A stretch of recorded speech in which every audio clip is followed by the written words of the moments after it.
6 ದಿನಗಳಿಂದ ಒಂದು ಕೊರಿತಾ ಇತ್ತು. ಒಂದು 20 ವರ್ಷಗಳಿಂದ ಹೇಗಿದ್ದೆ, 10 ವರ್ಷಗಳಿಂದ ಹೇಗಿದ್ದೆ, 5 ವರ್ಷ ಈಗ ಹೇಗಿದ್ದೀವಿ ಅಂದರೆ ಬದಲಾಗ್ತಾ ಇದ್ದೀವಿ. ಇದು ಬದಲಾಗೋದಕ್ಕೆ ಮುಖ್ಯ ಕಾರಣ ಏನು? ಬದಲಾಗೋದು ಅಂದರೆ ನಾಟ್ ಫಿಸಿಕಲಿ, ನಮ್ಮ ವಿಚಾರಗಳಿರ್ಬೋದು, ನಡೆ ನುಡಿ ಇರ್ಬೋದು, ಬದುಕಿರ್ಬೋದು, ಯೋಚನೆ ಶಕ್ತಿ ಇರ್ಬೋದು, ಇವೆಲ್ಲ ಬದಲಾಗ್ತಾ ಇದೆ. ಇದಕ್ಕೆ ಮುಖ್ಯ ಕಾರಣ ಏನು? ಪರಿಸರ ಇದ್ರೂ ಬೇರೆ ಒಂದು ಏನೋ ಪ್ರಭಾವ ಇದೆ. ಅದಕ್ಕೆ ಮುಖ್ಯ ಪ್ರಭಾವ ನಾನು ಕೊಂಡುಕೊಂಡಿದ್ದು ಮಾಧ್ಯಮಗಳ ಒಂದು ಪ್ರಭಾವ ನಮ್ಮ ಮೇಲೆ ಆಗ್ತಾ ಇದೆ. ಮಾಧ್ಯಮಗಳು ನಮ್ಮನ್ನು ಯಾವ ರೀತಿ ರೂಪಿಸ್ತಾ ಇದೆಯೋ ಆ ರೀತಿ ಆಗ್ತಾ ಇದೆ ಹೊರತು ನಮ್ಮಂತ ನಾವು ಇರ್ತಾ ಇಲ್ಲ. ಈಗ ಇದು ನನಗೆ ಕಂಡುಕೊಂಡಂತ ಒಂದು ಸಣ್ಣ ಒಂದು ಇದರ ಬಗ್ಗೆ ಏನೋ ಒಂದಷ್ಟು ವಿಷಯಗಳು ಕಲೆಕ್ಟ್ ಮಾಡ್ಕೊಂಡು ಏನಾದರೂ ಹೇಳಬೇಕು ಅಥವಾ ಬರಿಬೇಕು ಅಂತ ಒಂದಿತ್ತು. ಅದೇ ಸಂದರ್ಭದಲ್ಲಿ ನಾನು ಮಹೇಶ್ವರಪ್ಪ ಅವರು, ರವಿಕುಮಾರ್ ಅವರು ಈ ಥರ ಮಾತಾಡ್ತಿರುವಾಗ ಈ ಥರ ಹೇಳಿದ್ದಕ್ಕೆ ಅವರು ಬರೀ ಅರ್ಧ ದಿವಸದ ಕಾರ್ಯಕ್ರಮ ಆಯಿತು, ಏನು ಮಾಡ್ಬೇಕು, ಅಷ್ಟು ದೂರ ಬಂದು ಅರ್ಧ ದಿವಸ ಇರ್ತಾರೆ, ಇನ್ನು ಆಮೇಲೆ ಏನು ಮಾಡಬೇಕು ಅಂತ ಅಂದಕ್ಕೆ ಏನಿಲ್ಲ ಸರ್, ಹೀಗೆ ಒಂದು ಜನರಲ್ ಬಡಿ ಆಗುತ್ತೆ, ಇದಾಗುತ್ತೆ, ಹಂಗೆ ಸಮಯ ಇದ್ದರೆ ಇದಾಗ್ಬೋದಾ ಅಂದೆ. ಹ್ಞೂ ಅಂದರು. ಅದಕ್ಕೋಸ್ಕರ ಒಂದಷ್ಟು ಸಿದ್ಧ ಮಾಡ್ಕೊಂಡು ಬಂದಿದ್ದೀನಿ. ಇಲ್ಲಿ ಮುಖ್ಯವಾಗಿ 1-2 ಸೂಚನೆಗಳನ್ನು ಕೊಡ್ತೀನಿ. ಇಲ್ಲಿ ಯಾವುದೇ ವಿಷಯಗಳನ್ನು ಮಾತಾಡ್ತಾ ಹೋದಾಗ ಬಹಳ ವಿಶಾಲವಾದಂಥ ಸಬ್ಜೆಕ್ಟ್ ಇದು, ಮಾಧ್ಯಮಗಳ ಪ್ರಭಾವ ಅಂದರೆ. ಅದರಿಂದ ಆ ಕಡೆ ಈ ಕಡೆ ಹೋದ್ರೂ ಮತ್ತೆ ವಾಪಸ್ ಬರೋದಕ್ಕೆ ಪ್ರಯತ್ನ ಮಾಡ್ತೀನಿ. ಆದರೆ ಇಲ್ಲಿ ಒಂದು ಮುಖ್ಯವಾಗಿ ಹೇಳಬೇಕಾಗಿರ್ತಕ್ಕಂಥದ್ದು, ನಾನು ಹೇಳಿದ್ದೆ ಸತ್ಯ, ನಾನು ಹೇಳಿದ್ದೆ ಸರಿ ಅಂತ ಯಾವುದು ನನ್ನ ಇದಿಲ್ಲ, ನನಗೆ ಅನಿಸಿದ್ದು ಹೇಳ್ತಾ ಇದ್ದೀನಿ. ಆಮೇಲೆ ಯಾವುದು ನಾನು ಬಲಪಂಥೀನೂ ಅಲ್ಲ, ಎಡಪಂಥೀನೂ ಅಲ್ಲ, ಆದಷ್ಟು ಮಧ್ಯಪಂಥೀನಾಗೋದಕ್ಕೆ ಇಷ್ಟಪಡ್ತಾ ಇದ್ದೀನಿ. ಯಾವುದು ಪಂಥೀಗಳು ಇಸಮುಗಳು ಇಲ್ಲದೆ ಒಬ್ಬ ಮನುಷ್ಯ ಹೇಗಿರ್ಬೋದು ಅನ್ನೋ ರೀತಿಯಲ್ಲಿ ನಾವು ಯೋಚನೆ ಮಾಡಬೇಕಾದಂಥ ಕಾಲಘಟ್ಟದಲ್ಲಿ ನಾವಿದ್ದೀವಿ. ಈಗ ಮಾಧ್ಯಮಗಳು ಅಂದರೆ ಮುಖ್ಯವಾಗಿ ಯಾವುದು? ಮುದ್ರಣ ಮಾಧ್ಯಮ, ದೃಶ್ಯ ಮಾಧ್ಯಮ, ಸಾಮಾಜಿಕ ಮಾಧ್ಯಮಗಳು. ಮುದ್ರಣ ಮಾಧ್ಯಮ ಬಹುಶಃ ಪ್ರಾರಂಭ ಆಗಿ ಮೊದಲಿಗೆ ಒಂದು ಇತಿಹಾಸದಲ್ಲಿ ಹೇಳ್ತಾ ಇರ್ತಕ್ಕಂಥದ್ದು ಪ್ರಾರಂಭ ಆಗಿದ್ದು ಯಾವುದು ಅಂತ ಹೇಳಿದ್ರೆ 1645ರಲ್ಲಿ ಒಂದು ವಾರಪತ್ರಿಕೆ ಸ್ವೀಡನ್ನಲ್ಲಿ ಪ್ರಾರಂಭ ಆಗುತ್ತೆ. ಅಂದರೆ ಸುಮಾರು ಹೆಚ್ಚು ಕಮ್ಮಿ 350 ವರ್ಷ ಆಗಿರ್ಬೋದು. ಅದ್ರ ನಂತರ ಇತ್ತೀಚೆಗೆ ಅದನ್ನು ಕಾಲಕ್ಕೆ ತಕ್ಕಂತ ಈಗ ಪ್ರಿಂಟೆಡ್ ಹೋಯ್ತು. ನಮ್ದಂಗೆ ಇದು ಏನೀಗ ಈ ಪತ್ರಿಕೆನೇ ಆಗ್ತಾ ಇದೆ. ಅದರ ನಂತರ 1783ರಲ್ಲಿ ಆಸ್ಟ್ರಿಯಾದಲ್ಲಿ ಒಂದು ಪತ್ರಿಕೆ ಪ್ರಾರಂಭ ಆಗಿದ್ದು ಈಗಲೂ ಸಹ ಇದೆ. ಅದು ಅಂದ್ರೆ 200 ವರ್ಷಗಳ ಇದನ್ನ ಸಹಿಸ್ಕೊಂಡು ಇನ್ನೂ ಬದುಕ್ತಾ ಇದೆ, ಅದು ಉಸಿರಾಡ್ತಾ ಇದೆ. ಅದೇ ರೀತಿ ನಾವು ನಮ್ಮ ದೇಶಕ್ಕೆ ಬಂದಾಗ ಬೆಂಗಾಲ್ ಗೆಜೆಟ್ ಅಂತ ಒಂದು ಪತ್ರಿಕೆ 1780ರಲ್ಲಿ ಪ್ರಾರಂಭ ಆಗ್ತದೆ. ಕರ್ನಾಟಕಕ್ಕೆ ಬಂದರೆ ಮಂಗಳೂರು ಸಮಾಚಾರ ಅಂತ 1843. ಇನ್ನು ಇತ್ತೀಚಿನ ಪತ್ರಿಕೆಗಳಿಗೆ ಯಾವುದಿದೆ? ಪ್ರಜಾವಾಣಿ, ವಿಜಯವಾಣಿ, ವಿಜಯ ಕರ್ನಾಟಕ, ನಮ್ಮ ಏನು ಸಂಬಂಧ ಕರ್ನಾಟಕ, ಇವೆಲ್ಲ ಇತ್ತೀಚಿನ ಎಲ್ಲ 30-40 ವರ್ಷಗಳ ಕೂಸುಗಳಿವೆಲ್ಲ. ಇವು ಆವತ್ತಿನಿಂದನೂ ಸರ್ವೈವ್ ಆಗಿದ್ದಾವೆ. ಇದರ ಬಗ್ಗೆ ಹೇಳಬೇಕಾದ್ರೆ ಪತ್ರಿಕೆಗಳು ಸರ್ವೈವ್ ಆಗಬೇಕಾದ್ರೆ ಒಂದು, ಯಾರನ್ನ ಅದನ್ನು ಪೋಷಿಸ್ತಾ ಇದ್ದಾರೆ. ಮೊದಲೆಲ್ಲ ಅದನ್ನ ಸಾಹಿತ್ಯಾಸಕ್ತರು ಅಥವಾ ಸುದ್ದಿ ಕೊಡಬೇಕು ಅನ್ನೋರೇ ಇದ್ರು. ಈಗ ಆ ರೀತಿ ಇಲ್ಲ ರಾಜಕೀಯ ಆಸಕ್ತರು ಇರ್ತಾರೆ, ಆ ಪಕ್ಷಗಳು ಒಂದು ಮೌತ್ ಪೀಸ್ ಆಗ್ತಾ ಇದ್ದಾವೆ, ಇಲ್ಲ ಕಾರ್ಪೊರೇಟ್ ಬೆಂಬಲ ಇದೆ. ಅವಿಲ್ಲಾಂದ್ರೆ ಪತ್ರಿಕೆಗಳು ಉಳಿಯೋಕ್ಕೂ ಆಗೋದಿಲ್ಲ. ಇತಿಹಾಸದಲ್ಲಿ ನಾವೆಲ್ಲರೂ ನೋಡಿದಾಗೆ ಲಂಕೇಶ್ ಪತ್ರಿಕೆ ಇದುವರೆಗೂ ಒಂದು ಜಾಹೀರಾತು ತೆಗೆದುಕೊಳ್ಳದೆ ಉಳಿದಂತ ಪತ್ರಿಕೆ. ಆಶ್ಚರ್ಯ ಆಗುತ್ತೆ. ಇಡೀ ವರ್ಲ್ಡ್ ಅಲ್ಲೇನೆ ವಿತೌಟ್ ಅಡ್ವರ್ಟೈಸ್ಮೆಂಟ್ ಉಳಿದಿದ್ದಂತ ಪತ್ರಿಕೆ ಲಂಕೇಶ್ ಪತ್ರಿಕೆ. ಜನಗಳಿಂದನೇ ಅದು ಬದುಕ್ತಾ ಇದ್ದಂಥದ್ದು. ಇನ್ನೆಲ್ಲಾ ಪತ್ರಿಕೆಗಳು ಜಾಹೀರಾತುಗಳು. ಈಗಿನ ಒಂದು ಅಂದಾಜಿನ ಪ್ರಕಾರ 70-80ರಷ್ಟು ಅದರ ಕಾಸ್ಟ್ ಜಾಹೀರಾತುಗಳಿಂದ ಬರ್ತಾ ಇದೆ, ಓದುಗರಿಂದ ಅಲ್ಲ. ನಾವು ಓದುಗರು ಕೊಡ್ತೇವೆ, ನಾವು ಹೇಳ್ತೀವಿ ಒಂದೊಂದ್ಸರಿ ಹಿಂದೂ ಪತ್ರಿಕೆ ತಗೊಂಡ್ರೆ ತೂಕಕ್ಕಾಗಿದ್ರೆ ಅದು ಬೆಲೆ ಬರ್ತದೆ ಅನ್ನೋ ರೀತಿಯಲ್ಲಿ ಅಂತೀವಿ. ಅಷ್ಟಿರ್ತದೆ. ಯಾಕೆಂದ್ರೆ ಅದ್ರಲ್ಲಿ ಅಡ್ವರ್ಟೈಸ್ಮೆಂಟ್ ಅಷ್ಟಿದೆ, ಜಾಹೀರಾತುಗಳು ಅಷ್ಟಿದೆ. ಇದು ಒಂದು. ಆದ್ರೆ ಜಾಹೀರಾತುಗಳು ಯಾವ ತರದ್ದು ಬರ್ತಾ ಇದೆ? ಯಾವ್ದಾದ್ರು ಒಳ್ಳೇದು ಬರ್ತಾ ಇದೆಯಾ? ಎಲ್ಲ ನಮ್ಮನ್ನ ಮನಸ್ಸನ್ನು ಕೆರಳಿಸುವಂಥದ್ದು, ಇಲ್ಲ ಉದ್ರೇಕಿಸುವಂಥದ್ದು. ಜಾಹೀರಾತುಗಳು ಯಾವ್ದು ನೋಡ್ತೀರಾ? ಚಪ್ಪಲಿದ್ ನೋಡ್ತೀರಾ, ಪಾನ್ ನೋಡ್ತೀರಾ, ಗುಟ್ಕಾ ನೋಡ್ತೀರಾ, ಯಾವ್ಯಾವುದು ನಾವು ಆರೋಗ್ಯಕ್ಕೆ ಹಾನಿಕರ ಅಂತ ಹೇಳಿ ಹಾಕ್ತಿವೋ ಅದ್ರ ಬಗ್ಗೆ ಯಾರು ಮಾಡೋರು? ಎಲ್ಲ ಇವರೇ ಸೆಲೆಬ್ರಿಟೀಸ್. ಒಬ್ಬನು ಅದನ್ನ ಪಾನ್ ಹಾಕೋದಿಲ್ಲ, ಒಬ್ಬರು ಅವ್ನಿಗೆ ಕುಡಿಯಲ್ಲ, ಒಬ್ಬನು ಚಪ್ಪಲಿ ಹಾಕಲ್ಲ. ಬಟ್ ನಮ್ಮ ಮೇಲೆ ಪ್ರಭಾವ ಬೀರ್ತಾ ಇರ್ತದೆ. ದಿನ ಅವ್ನು ಹಾಕಿ ತೆಂಡೂಲ್ಕರ್ ಅದಾಗ್ದ, ಆಮೀರ್ ಖಾನ್ ಇದಾಗ್ದ, ಅದನ್ನೇ ನಾವು ಅನುಸರಣೆ ಮಾಡ್ತಾ ಹೋಗ್ತಾ ಇದ್ದೀವಿ. ಅನುಸರಣೆಗೆ ಯಾವ ರೀತಿ ಆಗ್ತಾ ಇದೆ ಅಂತಾರೆ, ಬಹುಶಃ ನಾವು ಪಿಕ್ಚರ್ಗಳ ಪ್ರಭಾವ ಒಂದು ಕಾಲದಲ್ಲಿ ಇತ್ತಲ್ಲ, ಬೆಲ್ ಬಾಟಮ್ ಬಂದಾಗ ಬೆಲ್ ಬಾಟಮ್, ಆಮೇಲೆ ಟೈಟ್ ಪ್ಯಾಂಟ್ ಹೆಂಗೆ ಅವ್ರು ನೋಡ್ಕೊಂಡೆ ಹೇರ್ ಸ್ಟೈಲ್ಗಳೆಲ್ಲ ಬದಲಾಗ್ತಾ ಇತ್ತು. ಅಂದ್ರೆ ಅದ್ರ ಪ್ರಭಾವ ಅಷ್ಟು ಆಗ್ತಾ ಇದೆ ಅಂತ ನಾವು ನಮ್ಮಾಗಿ ಯೋಚನೆ ಮಾಡಲಿಲ್ಲ. ನಾವ್ ಯಾರು ಅಮಿತಾಬ್ ಬಚ್ಚನ್ ನೋಡ್ತಾ ಇದ್ವಿ, ಈ ಸ್ಟೈಲ್ ಬಿಡ್ಬೇಕು, ಇನ್ನೊಬ್ಬರನ್ನ ನೋಡ್ತಾ ಇದ್ವಿ, ಈ ಪ್ಯಾಂಟ್ ಹಾಕೋಬೇಕು, ಈ ರೀತಿ. ಅಂದ್ರೆ ಪ್ರಭಾವ ಯಾವ ರೀತಿ ನಮ್ಮನ್ನ ಮಾಡ್ತಾ ಇದೆ ಇವು ಮೀಡಿಯಾಗಳು ಅಂತ ಹೇಳ್ಬಿಟ್ಟು. ಈ ಪತ್ರಿಕೆಗಳಿಗೆ ಬಂದ್ಮೇಲೆ ಒಂದು ಇದು ಯಾವ ಪತ್ರಿಕೆ ಹೆಚ್ಚು ಓದ್ತಾ ಇರ್ಬೋದು ಅನ್ನೋದ್ರ ಒಂದು ಅಂದಾಜು ಇದೆಯಾ ಈಗಿನಿರ್ತಕ್ಕಂಥ ಪತ್ರಿಕೆಗಳಲ್ಲಿ? ರಮೇಶ್, ಇಡೀ ದೇಶದಲ್ಲಿ ಮಲಯಾಳಂ, ಮನೋರಮ ಮಲಯಾಳಂ 80 ಲಕ್ಷ ಓದುಗರಿರ್ತಕ್ಕಂಥದ್ದು. ಓದುಗರನ್ನ ಯಾವ ರೀತಿ ಲೆಕ್ಕ ಹಾಕ್ತಾರೆ ಅಂದ್ರೆ ಒಂದು ಅಂದಾಜಿದೆ. ಒಂದು ಪತ್ರಿಕೆಗೆ 2.5 ಮೆಂಬರ್ಸ್ ರೀಡರ್ಸ್ ಇರ್ತಾರೆ ಅಂತೇಳಿ. ಆ ಲೆಕ್ಕದಲ್ಲಿ ಅವರು 80 ಲಕ್ಷ ಅತಿ ಹೆಚ್ಚು ಓದ್ತಾ ಇರ್ತಕ್ಕಂಥದ್ದು. ಟೈಮ್ಸ್ ಆಫ್ ಇಂಡಿಯಾ, ನೆಕ್ಸ್ಟ್ ಇವೆಲ್ಲ ಬರ್ತಕ್ಕಂಥದ್ದೆಲ್ಲ ಕಡಿಮೆ. ಅಂದ್ರೆ ಅಲ್ಲಿ ಓದುಗರು ಅಷ್ಟು ಜನ ಇದ್ದಾರೆ. ನಮ್ಮಲ್ಲಿ ಓದುಗರಿಲ್ಲ, ಲಿಟ್ರಸಿ ಇದೆ, ಅಷ್ಟು ಜನ ಓದ್ತಾರೆ. ಒಟ್ಟು ಎಷ್ಟು ಪತ್ರಿಕೆಗಳಿರ್ಬೋದು? ರಿಜಿಸ್ಟರ್ಡ್ ಇರೋದು 1.5 ಲಕ್ಷ ಪತ್ರಿಕೆಗಳು. ವಾರ್ತಾ ಪತ್ರಿಕೆಗಳು ಇರ್ಬೋದು ಅಥವಾ ಸಾಪ್ತಾಹಿಕ ಇರ್ಬೋದು, ನಿಯತಕಾಲಿಕಗಳೆಲ್ಲ 1.5 ಲಕ್ಷ. ಅದರಲ್ಲಿ ದೈನಂದಿಕ 1,000 ಪತ್ರಿಕೆಗಳು. ಅಂದ್ರೆ ಇದು ಎಷ್ಟು ಅಗಾಧವಾಗಿದೆ ಅಂತ ಹೇಳೋದಕ್ಕೆ ನಾನು ಕೊಡ್ತಾ ಇರ್ತಕ್ಕಂಥ ಉದಾಹರಣೆ. ಮುದ್ರಣ ಮಾಧ್ಯಮಗಳು ಇಷ್ಟು ಅಗಾಧವಾಗಿ ಆಕ್ರಮಿಸಿಕೊಂಡಿದೆ. ಸುಮಾರು 250-300 ವರ್ಷಗಳಿಂದ ಅದು ಹಾಗೂ ಈಗ ಬರ್ತಲೇ ಇದಾವೆ. ಬಟ್ ಇದರ ಮಧ್ಯೆ ಬಂದಂಥದ್ದು ಈಗ ದೃಶ್ಯ ಮಾಧ್ಯಮಗಳು.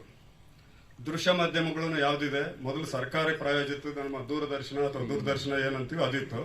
ಈಗೆಲ್ಲ ಖಾಸಗಿ ಚಾನೆಲ್ಗಳು, ಎಲ್ಲ ಪಕ್ಷಕ್ಕೊಂದು, ಜಗನ್ಗೊಂದು, KCRಗೊಂದು, ಕುಮಾರಸ್ವಾಮಿಗೊಂದು, ಇನ್ನೊಬ್ಬರಿಗೊಂದು ಅಥವಾ ಜಯಲಲಿತಾಗೊಂದು, ಎಲ್ರಿಗೊಂದು ಇವ್ರದೇ ರಾಜಕೀಯ ನಾಯಕರುಗಳು ಯಾರಿದ್ದಾರೆ ಅವ್ರಿಗೆ. ಅವರು ನೇರವಾಗಿ ಅವರದೇ ಅಲ್ದಿದ್ರು ಅವ್ರು ಪೋಷಿಸ್ತಾ ಇರ್ತಕ್ಕಂಥ ಅದಾನಿ ಅಂಬಾನಿಗಳು ಹಿಂಭಾಗದಲ್ಲಿ ಇರ್ತಾರೆ. ಅವ್ರ ಉದಾಹರಣೆ ಅಷ್ಟೇ ಅದಾನಿ ಅಂಬಾನಿಗಳು. ಅಂತವ್ರು ಸುಮಾರು ಜನ ಇದ್ದಾರೆ ಇದರಲ್ಲಿ ಪ್ರಯೋಜನ ಪಡ್ತಾ ಇರ್ತಕ್ಕಂಥವ್ರು.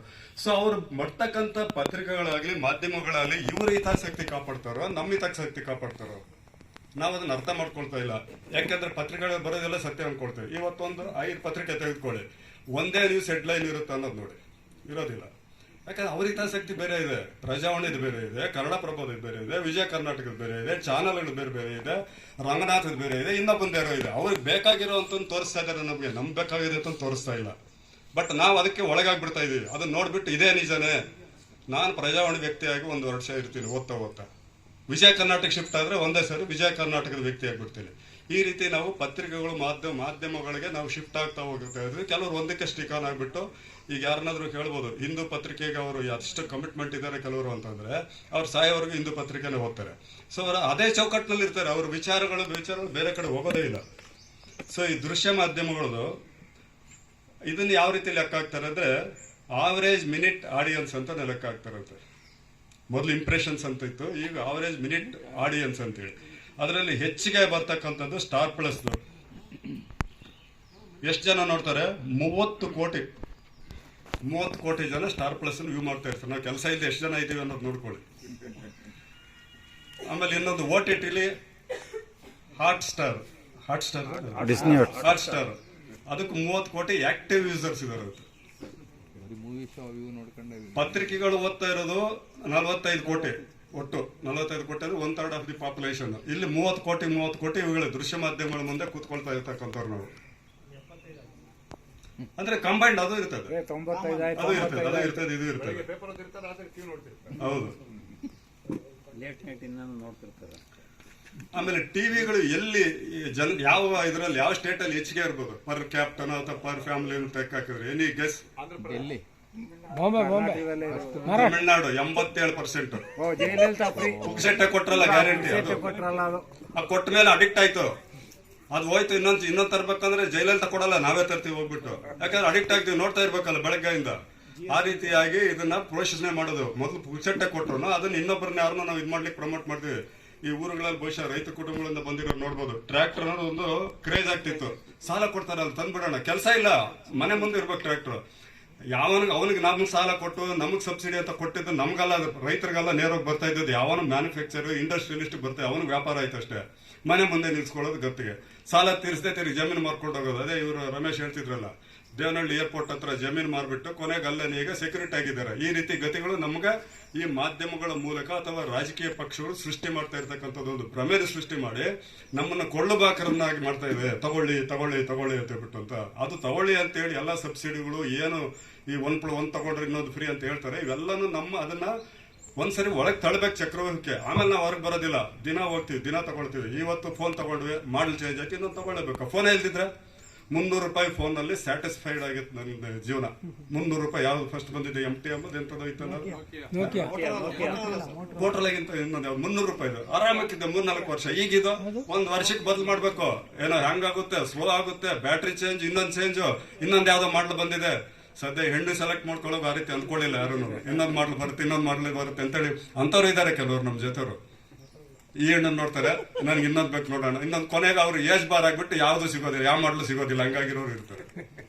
ಸೊ ಈ ರೀತಿ ಇವೆಲ್ಲಾನು ನಾವು ಭ್ರಮೆಗಳಿಗೆ ಒಳಗಾಗ್ತಾ ಇದೀವಿ. ಇದು ನಮ್ಮತನವನ್ನು ನಾವು ಉಳಿಸ್ಕೊಳ್ತಾ ಇಲ್ಲ, ನಾವಾಗಿಲ್ಲ, ಅವರು ಸೃಷ್ಟಿ ಮಾಡುವಂತ ವ್ಯಕ್ತಿಗಳಾಗ್ತಾ ಇದೀವಿ ನಾವು. ಇದರಲ್ಲಿ ತಮಿಳುನಾಡಲ್ಲಿ ಆಗ್ಲೇ ಹೇಳಿದ್ನಲ್ಲ, 11ರಲ್ಲಿ 40% ಇತ್ತು ಟಿವಿಗಳು, 40% ಫ್ಯಾಮಿಲೀಸ್. ಈ ಸ್ಕೀಮ್ಗಳು ತಂದ್ಮೇಲೆ 87% ಹೋಯ್ತು. ಅದೇ ರೀತಿ ಕೇರಳದಲ್ಲಿ 39 77. ಅವರು ರಿಯಲ್ ಆಗಿ ಅವರಷ್ಟಕ್ಕೆ ಅವ್ರು ಬದಲಾಗಿರೋರು. ಅವರು ಬಿಕಾಸ್ ಆಫ್ ಲಿಟ್ರಸಿ ನಾವು ಒಂದು ಕಾರಣ ಕೊಟ್ಕೋಬಹುದು, ಅಲ್ಲಿ ಯಾವ್ದು ಪುಕ್ಸೆಟ್ಟೆ ಯೋಜನೆಗಳಿಲ್ಲ. ಅತಿ ಕಡಿಮೆ ಅಂದ್ರೆ ಬಿಹಾರ್, ಈಗಲೂ 15% ಇದೆ. ಪುಣ್ಯಾತ್ಮಕ ಅದೃಷ್ಟವಂತರು, ಆರೋಗ್ಯವಾಗಿರ್ತಾರೆ ಅವರು, ಯಾವ ಪ್ರಭಾವಗಳಿಗೂ ಒಳಗೋಗೋದಿಲ್ಲ ಅನ್ಸುತ್ತೆ. ಬೇರೆ ಮ್ಯಾನುಫ್ಯಾಕ್ಚರಿಂಗ್ ಬೇರೆ ಇರ್ತಾರೆ, ಗನ್ ಇದ್ರಲ್ಲಿ ಇರ್ತಾರೆ ಅವರೆಲ್ಲ. ಆಮೇಲೆ ಒಂದು ಜಸ್ಟ್ ಫಾರ್ ಕ್ಯೂರಿಯಾಸಿಟಿಗೆ, ಯಾವುದು ನಮ್ಮಲ್ಲಿ ಇದುವರೆಗೂ ಬಂದಿರತಕ್ಕಂತ ಯಾವ ಒಂದು ಎಪಿಸೋಡ್ ಹೈಯೆಸ್ಟ್ ಇದಿತ್ತು ಅಂದ್ರೆ ಏನಾದ್ರು ಹೇಳ್ತೀರಾ? ಯಾವ್ದೋ ಒಂದು ಇಲ್ಲ ಇಲ್ಲ ಇಲ್ಲ, ರಾಮಾಯಣ ಅದು ಯಾವಾಗ 88ರಲ್ಲಿ ಲಕ್ಷ್ಮಣನಿಗೂ ಮೇಘನಾಥಗೂ ಇದ್ದಾಗುತ್ತಲ್ಲ, ಅದು 7.7 ಕೋಟಿ ಜನ ಆ ಕಾಲದಲ್ಲಿ, 30 ವರ್ಷಗಳ ಹಿಂದೆ 7.7 ಕೋಟಿ ಜನ ಹೊತ್ತು ನೋಡಿದ್ದಂತೆ.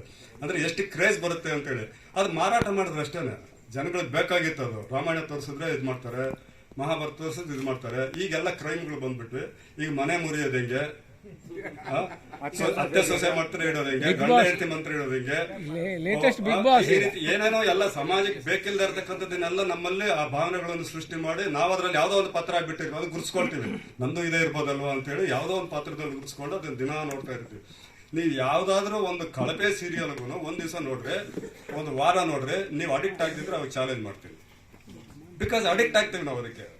ಈ ಎಣ್ಣೆಗೆ ಹೆಂಗ್ ಅಡಿಕ್ಟ್ ಆಗ್ತೀವೋ, ಇವತ್ತು ಬರೀ 30 ml 60 ml ಅನ್ಕೊಂಡು ಇವಕ್ಕೂ ಹಂಗೇನೆ. ನೀವು ಯಾವ್ದೇ ಒಂದು ಹಾಡನ್ನು ಕೇಳಿ, ಯಾವ್ದೇ ಒಂದು ಪಿಕ್ಚರ್ ನೋಡಿ, ಯಾವ್ದೇ ಒಂದು ಇದನ್ನ ನೋಡ್ತಾ ಇರಿ, ನೋಡ್ತಾ ಸಂವಹನಗೊಳ್ತೀವಿ ಅದಕ್ಕೆ, ಅದರಲ್ಲೇ ಒಳಗಾಗ್ಬಿಡ್ತೀವಿ ನಾವು. ಅದೇ ನಮ್ಗೆ ಬೆಸ್ಟ್ ಅನ್ಸ್ಬಿಟ್ಟಿರ್ತದೆ. ಅದರಿಂದ ಆಚೆಗೆ ಬರೋದು ಬಹಳ ಕಷ್ಟ ಇದೆ, ಸೈಕಿಕ್ಗಳಾಗ್ತಾ ಇದೀವಿ ಎಲ್ಲರೂ.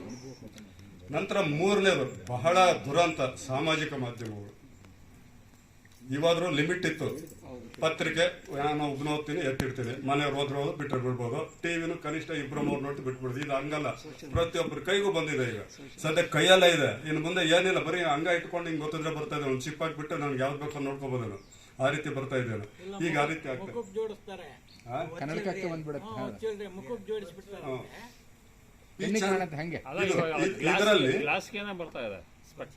ಇದರಲ್ಲಿ ಸೋಷಿಯಲ್ ಮೀಡಿಯಾದಲ್ಲಿ ಮುಖ್ಯವಾಗಿರ್ತಕ್ಕಂಥದ್ದು ವಾಟ್ಸಪ್, ಫೇಸ್ಬುಕ್, ಟ್ವಿಟ್ಟರ್ ಏನೇನು ಇದಾವಲ್ಲ, ಅದು ಅದರಲ್ಲಿ ಎಷ್ಟೆಷ್ಟಿದೆ ಅಂತ ನೋಡಿ. ಇಂಟರ್ನೆಟ್ ಬಳಕೆದಾರರು ನಮ್ಮ ಕಂಟ್ರಿಲಿ ಇರ್ತಕ್ಕಂಥದ್ದು 69 ಕೋಟಿ, 144, ಹೆಚ್ಚು ಕಮ್ಮಿ 50-60% ಬಂತು. ಇನ್ಸ್ಟಾಗ್ರಾಮ್ ಹೈಯೆಸ್ಟ್ ಯೂಸರ್ಸ್ 51 ಕೋಟಿ ಜನ, ಫೇಸ್ಬುಕ್ 39 ಕೋಟಿ, ವಾಟ್ಸಪ್ 53 ಕೋಟಿ, ಯೂಟ್ಯೂಬ್ 33 ಕೋಟಿ, 23 ಕೋಟಿ. ಇಷ್ಟು ಜನಗಳು. ಅಂದ್ರೆ ಇದು ಗ್ರೋತ್ ರೇಟ್ ನೋಡ್ಬೇಕಿದು ಈಗಿಂದಿದೆ. ಒಂದು ಪ್ರತಿಯೊಂದು ವರ್ಷಕ್ಕೂ ಇದು 7ರಿಂದ 8 ಗ್ರೋತ್ ರೇಟ್ ಆಗ್ತಾ ಇದೆ. ಒಂದಂತ ಯಾವ್ದು 15-12% ಅಲ್ಲಿ ಹೋಗ್ತಾ ಇದೆ. ಅಂದ್ರೆ ಇನ್ನು ಯಾವ್ದೋ ಒಂದು ಕಾಲಕ್ಕೆ ಒಂದು 10 ವರ್ಷಕ್ಕೆ 190 ಜನ ಇದರ ದಾಸರುಗಳಾಗ್ಬಿಟ್ಟಿರ್ತೀವಿ ನಾವು. ಇದಿಲ್ಲದೆ ನಾವು ಬದುಕಕ್ಕೆ ಆಗೋದಿಲ್ಲ ಅನ್ನೋ ಆಗ್ಬಿಟ್ಟಿರ್ತೀವಿ. ಆಶ್ಚರ್ಯ ಅಂದ್ರೆ ನಿನ್ನೆ ರಾತ್ರಿ ನಾನು ಮಧ್ಯರಾತ್ರಿ 1 ಗಂಟೆಲಿ ಏನು ಎಚ್ಚರ ನೋಡಿದ್ರೆ ಪಕ್ಕದಲ್ಲಿರೋ ಮನುಷ್ಯ ನೋಡ್ತಾ ಇದ್ದಾನೆ. ಅದೇನ್ ನೋಡ್ತಾ ಇದ್ನೋ ಗೊತ್ತಿಲ್ಲ. ಅಂದ್ರೆ ಎಷ್ಟು ಅದಕ್ಕೆ ಅಡಿಕ್ಟ್ ಆಗಿಬಿಟ್ಟಿದೀವಿ ಅಂತ ಹೇಳ್ಬಿಟ್ಟು ಅಂತೇಳಿ. ಈ ಇಡೀ ವರ್ಲ್ಡ್ ಅಲ್ಲಿ ಈಗ ಇದು ಮಾಡ್ತಾ ಇರ್ತಕ್ಕಂಥದ್ದು 278 ಕೋಟಿ ಸೋಷಿಯಲ್ ಮೀಡಿಯಾದಲ್ಲಿ ಇರ್ತಕ್ಕಂಥದ್ದು. ಇಂಡಿಯಾದ 49 ಕೋಟಿ ಜನ ಡಿಫ್ರೆಂಟ್ ಇದರಲ್ಲಿ ಸೋಷಿಯಲ್. ಒಬ್ರು ಒಂದಕ್ಕಿಂತ 2-3 ಇರ್ಬೋದು, ಒಬ್ರು ಒಂದರಲ್ಲೇ ಇರ್ಬೋದು.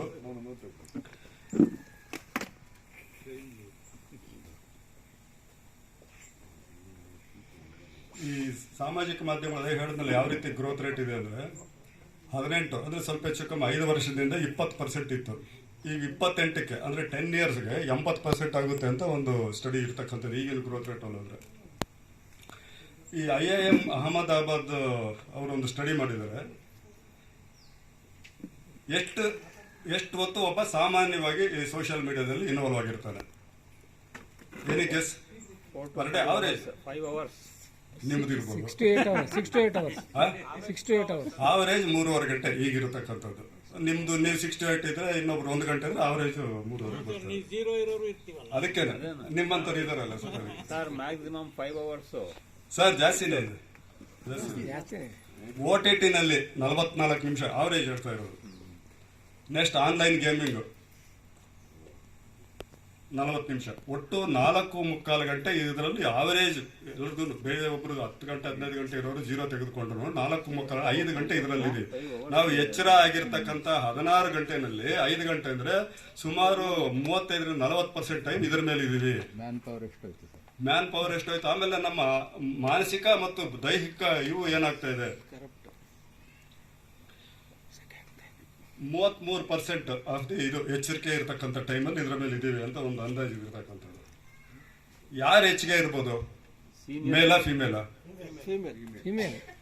ವರ್ಲ್ಡ್ ಅಲ್ಲಿ ತಗೊಂಡ್ರೆ ಮೇಲೆ ಜಾಸ್ತಿ ಇರೋದು 54% ಇದ್ದಾರೆ. ನಮ್ಮಲ್ಲಿ ನಮ್ಮ ಮನೆಗಳಲ್ಲಿ ಬಹುಶಃ ನೀವು ಹೇಳೋದು ನಿಜ ಇರ್ಬೋದು. ಆಮೇಲೆ ಸೀನಿಯರ್ ಸಿಟಿಸನ್ಸ್ ಜಾಸ್ತಿ ಇದಾರಂತೆ ಸರ್. ಎಲ್ಲರೂ 80% ಇದೆ. ಅದು ನೋಡಿದೆ. ಈಗ 7 ರಿಂದ 9 ವರ್ಷಗಳ ಏಜ್ ಗ್ರೂಪ್ದು 80% ಜನ ಇದರಲ್ಲಿ ಇದ್ದಾರೆ. ಸೀನಿಯರ್ ಸಿಟಿಸನ್ಸ್ 78% ಏನೋ ಇದ್ದಾರೆ.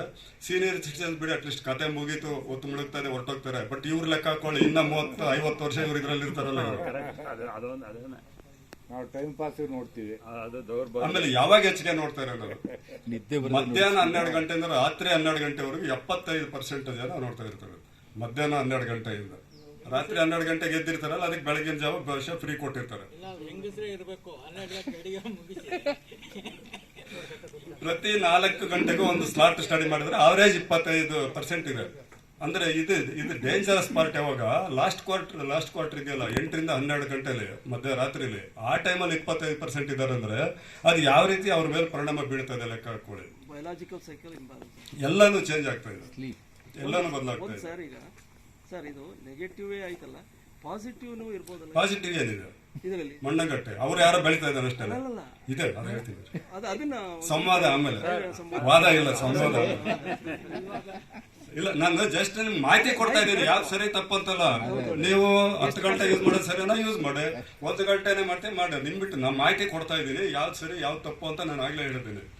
ನನ್ನ ಪ್ರಕಾರ ಯಾವ್ದು ಸರಿ ಅನ್ನೋದು ತಪ್ಪಿಲ್ಲ, ಅವ್ರವ್ರು ಬಿಟ್ಟಿದ್ದದು. ನಿಮ್ಗೆ ಶಿವ ಇಷ್ಟ ಇಷ್ಟ, ಇನ್ನೊಬ್ರಿಗೆ ಹರಿ ಇಷ್ಟ ಇರ್ಬೋದು. ಹರಿಹರ ನಿಮಗ್ ಬಿಟ್ಟಿದ್ದೆ, ಹರೋಹರ ಅನ್ಬಾರ್ದು ಅಷ್ಟೇ.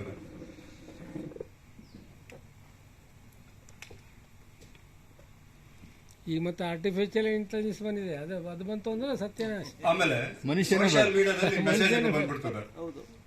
ಆ ಮೆಸೇಜ್ಗಳಿಗೆ ರಿಪ್ಲೈ ಎಷ್ಟು ಬೇಗ ಬರ್ತಾ ಇದೆ ಅನ್ನೋದೇನಾದ್ರು ಗೊತ್ತಿದೆಯಾ? 60% ವಿತಿನ್ ಮಿನಿಟ್ ರಿಪ್ಲೈ ಬರ್ತಾ ಇದೆ. ಅದು ಅಂದ್ರೆ ಎಷ್ಟು ಜನ ನಾವು ಅದನ್ನೇ ನೋಡ್ತಾ ಕೂತಿರ್ತೀವಿ ಅನ್ನೋದು ತೋರಿಸ್ತದೆ. ಏನು ಕೆಲಸ ಇಲ್ಲ, ಅದರಲ್ಲಿ ಇದ್ಕೊಂಡು ಬಂದ್ ಕೂಡಲೇ ರಿಪ್ಲೈ ಹಿಂಗ ಅನ್ನೋದು ಏನೋ ಒಂದು ಹಾಕಿರ್ತೀವಿ ಅಂದ್ರೆ ವಿತಿನ್ 1 ಮಿನಿಟ್ 60% ಜನ ರಿಪ್ಲೈ ಮಾಡಿರ್ತಾರೆ.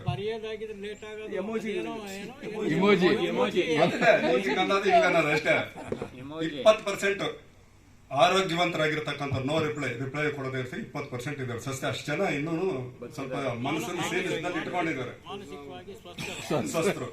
60% ಜನ ವಿತಿನ್ 1 ಮಿನಿಟ್. ಏನ್ ಮಿಕ್ಕದವರು ಅಯ್ಯೋ ಅವ್ನು ಕೊಡ್ಬೇಕಲ್ಲಪ್ಪ ಅಂತ ಹೇಳಿ ಯಾವಾಗಲೂ ಒಂದ್ಸರಿ ಓದ್ತೋರು ಇರ್ತಾರೆ. ಬಟ್ ಇದು ಯಾವ ರೀತಿ ಆಗ್ತಾ ಇದೆ ಹೋಗ್ತಾ ಅದು ವಾಟ್ಸಪ್ಗಳಲ್ಲೂ ಹ್ಯಾಪಿ ಬರ್ತ್ಡೇ ಅಂತ ಹೇಳ್ಸ್ಕೊಂಡವ್ರಿಗೆ ನಂದು ಎಷ್ಟು ಜನ ಬಂತು ಅಂತ ಕೌಂಟ್ ಮಾಡ್ತಾರೆ ಅಂತ, ಎಷ್ಟು ಜನ ಹಿಂಗಂದ್ರು ಅಂತ, ನಾನು ಮೆಸೇಜ್ಗೆ ಎಷ್ಟು ಜನ ಇತ್ತು ಅಂತ ಹೇಳಿ. ಇದು ಸೈಕಿಕ್ಗಳಾಗ್ತಾ ಇದೀವಿ. ಹೋಗ್ಲಿ ಡಿಪ್ರೆಷನ್ ಹೋಗ್ತಾ ಇದಾರೆ. ಸುಮಾರು ಜನ ಹುಡುಗರು ಮಕ್ಕಳು ಎಲ್ಲ ಆತ್ಮಹತ್ಯೆ ಮಾಡ್ಕೊಂಡಿರೋದು ನೋಡಿದೀವಿ. ಸೊ ಈ ಮಟ್ಟಕ್ಕೆ ಹೋಗ್ತಾ ಇದೆ. ಅದಕ್ಕೆ ಸೋಷಿಯಲ್ ಮೀಡಿಯಾಗಳಲ್ಲಿ ಎಷ್ಟು ಈ ತರ ಹಜಾರ್ಡಸ್ ಇದೆ. ಇದನ್ನ ನಮ್ಮ ಯೋಚನೆ ಮಾಡುವ ಸ್ಥಿತಿ, ಮನಸ್ಸನ್ನ ಒಂದು ದಾರಿನೇ ಬದಲು ಮಾಡ್ತಾ ಇದೆ. ನಾವು ಬರೀ ಇದ್ರ ಮೇಲೆ ಬದುಕ್ತಾ ಇದ್ದೀವಿ, ನಾವು ಇದೇ ಪ್ರಪಂಚ ಅಂದ್ಕೊಂಡ್ಬಿಟ್ಟಿದೀವಿ.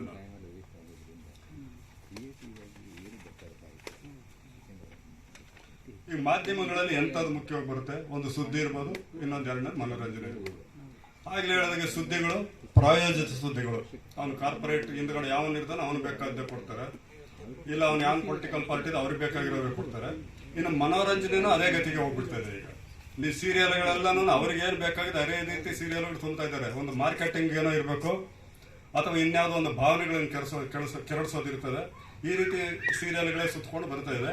ನಾವು ಅದರ ಒಂದು ಗುಂಗಿನಲ್ಲಿ ಅಥವಾ ಅದರ ಲೋಕದಲ್ಲಿ ಸುತ್ತಕೊಂಡು ಅಲ್ಲೇ ಇದ್ಬಿಟ್ಟಿದ್ದೀವಿ. ಆಚೆ ಬರ್ದಾಗ ಸುದ್ದಿಗಳಲ್ಲಿ ವಾಸ್ತವ್ಯ ಇದೆ ಅನ್ನೋದನ್ನ ನಮ್ಗೆ ಇದು ಮಾಡಕ್ ಹೋಗ್ತಾ ಇಲ್ಲ. ಇವತ್ತು ನಾನು TV9 ನೋಡ್ತಾ ಇದ್ದೀನಿ ಅಂದ್ರೆ ಅದೇ ಸರಿ ಅನ್ನೋದು ನಂಬಿಡ್ತಾ ಇದ್ದೀನಿ. ನಾಳೆ ದಿವಸ ಇನ್ನೊಂದಕ್ಕೆ ಏನಾದ್ರು ಈ ಟಿವಿ ಬಂದು ಅದೇ ಸರಿ ಅಂತಿದ್ದೀವಿ.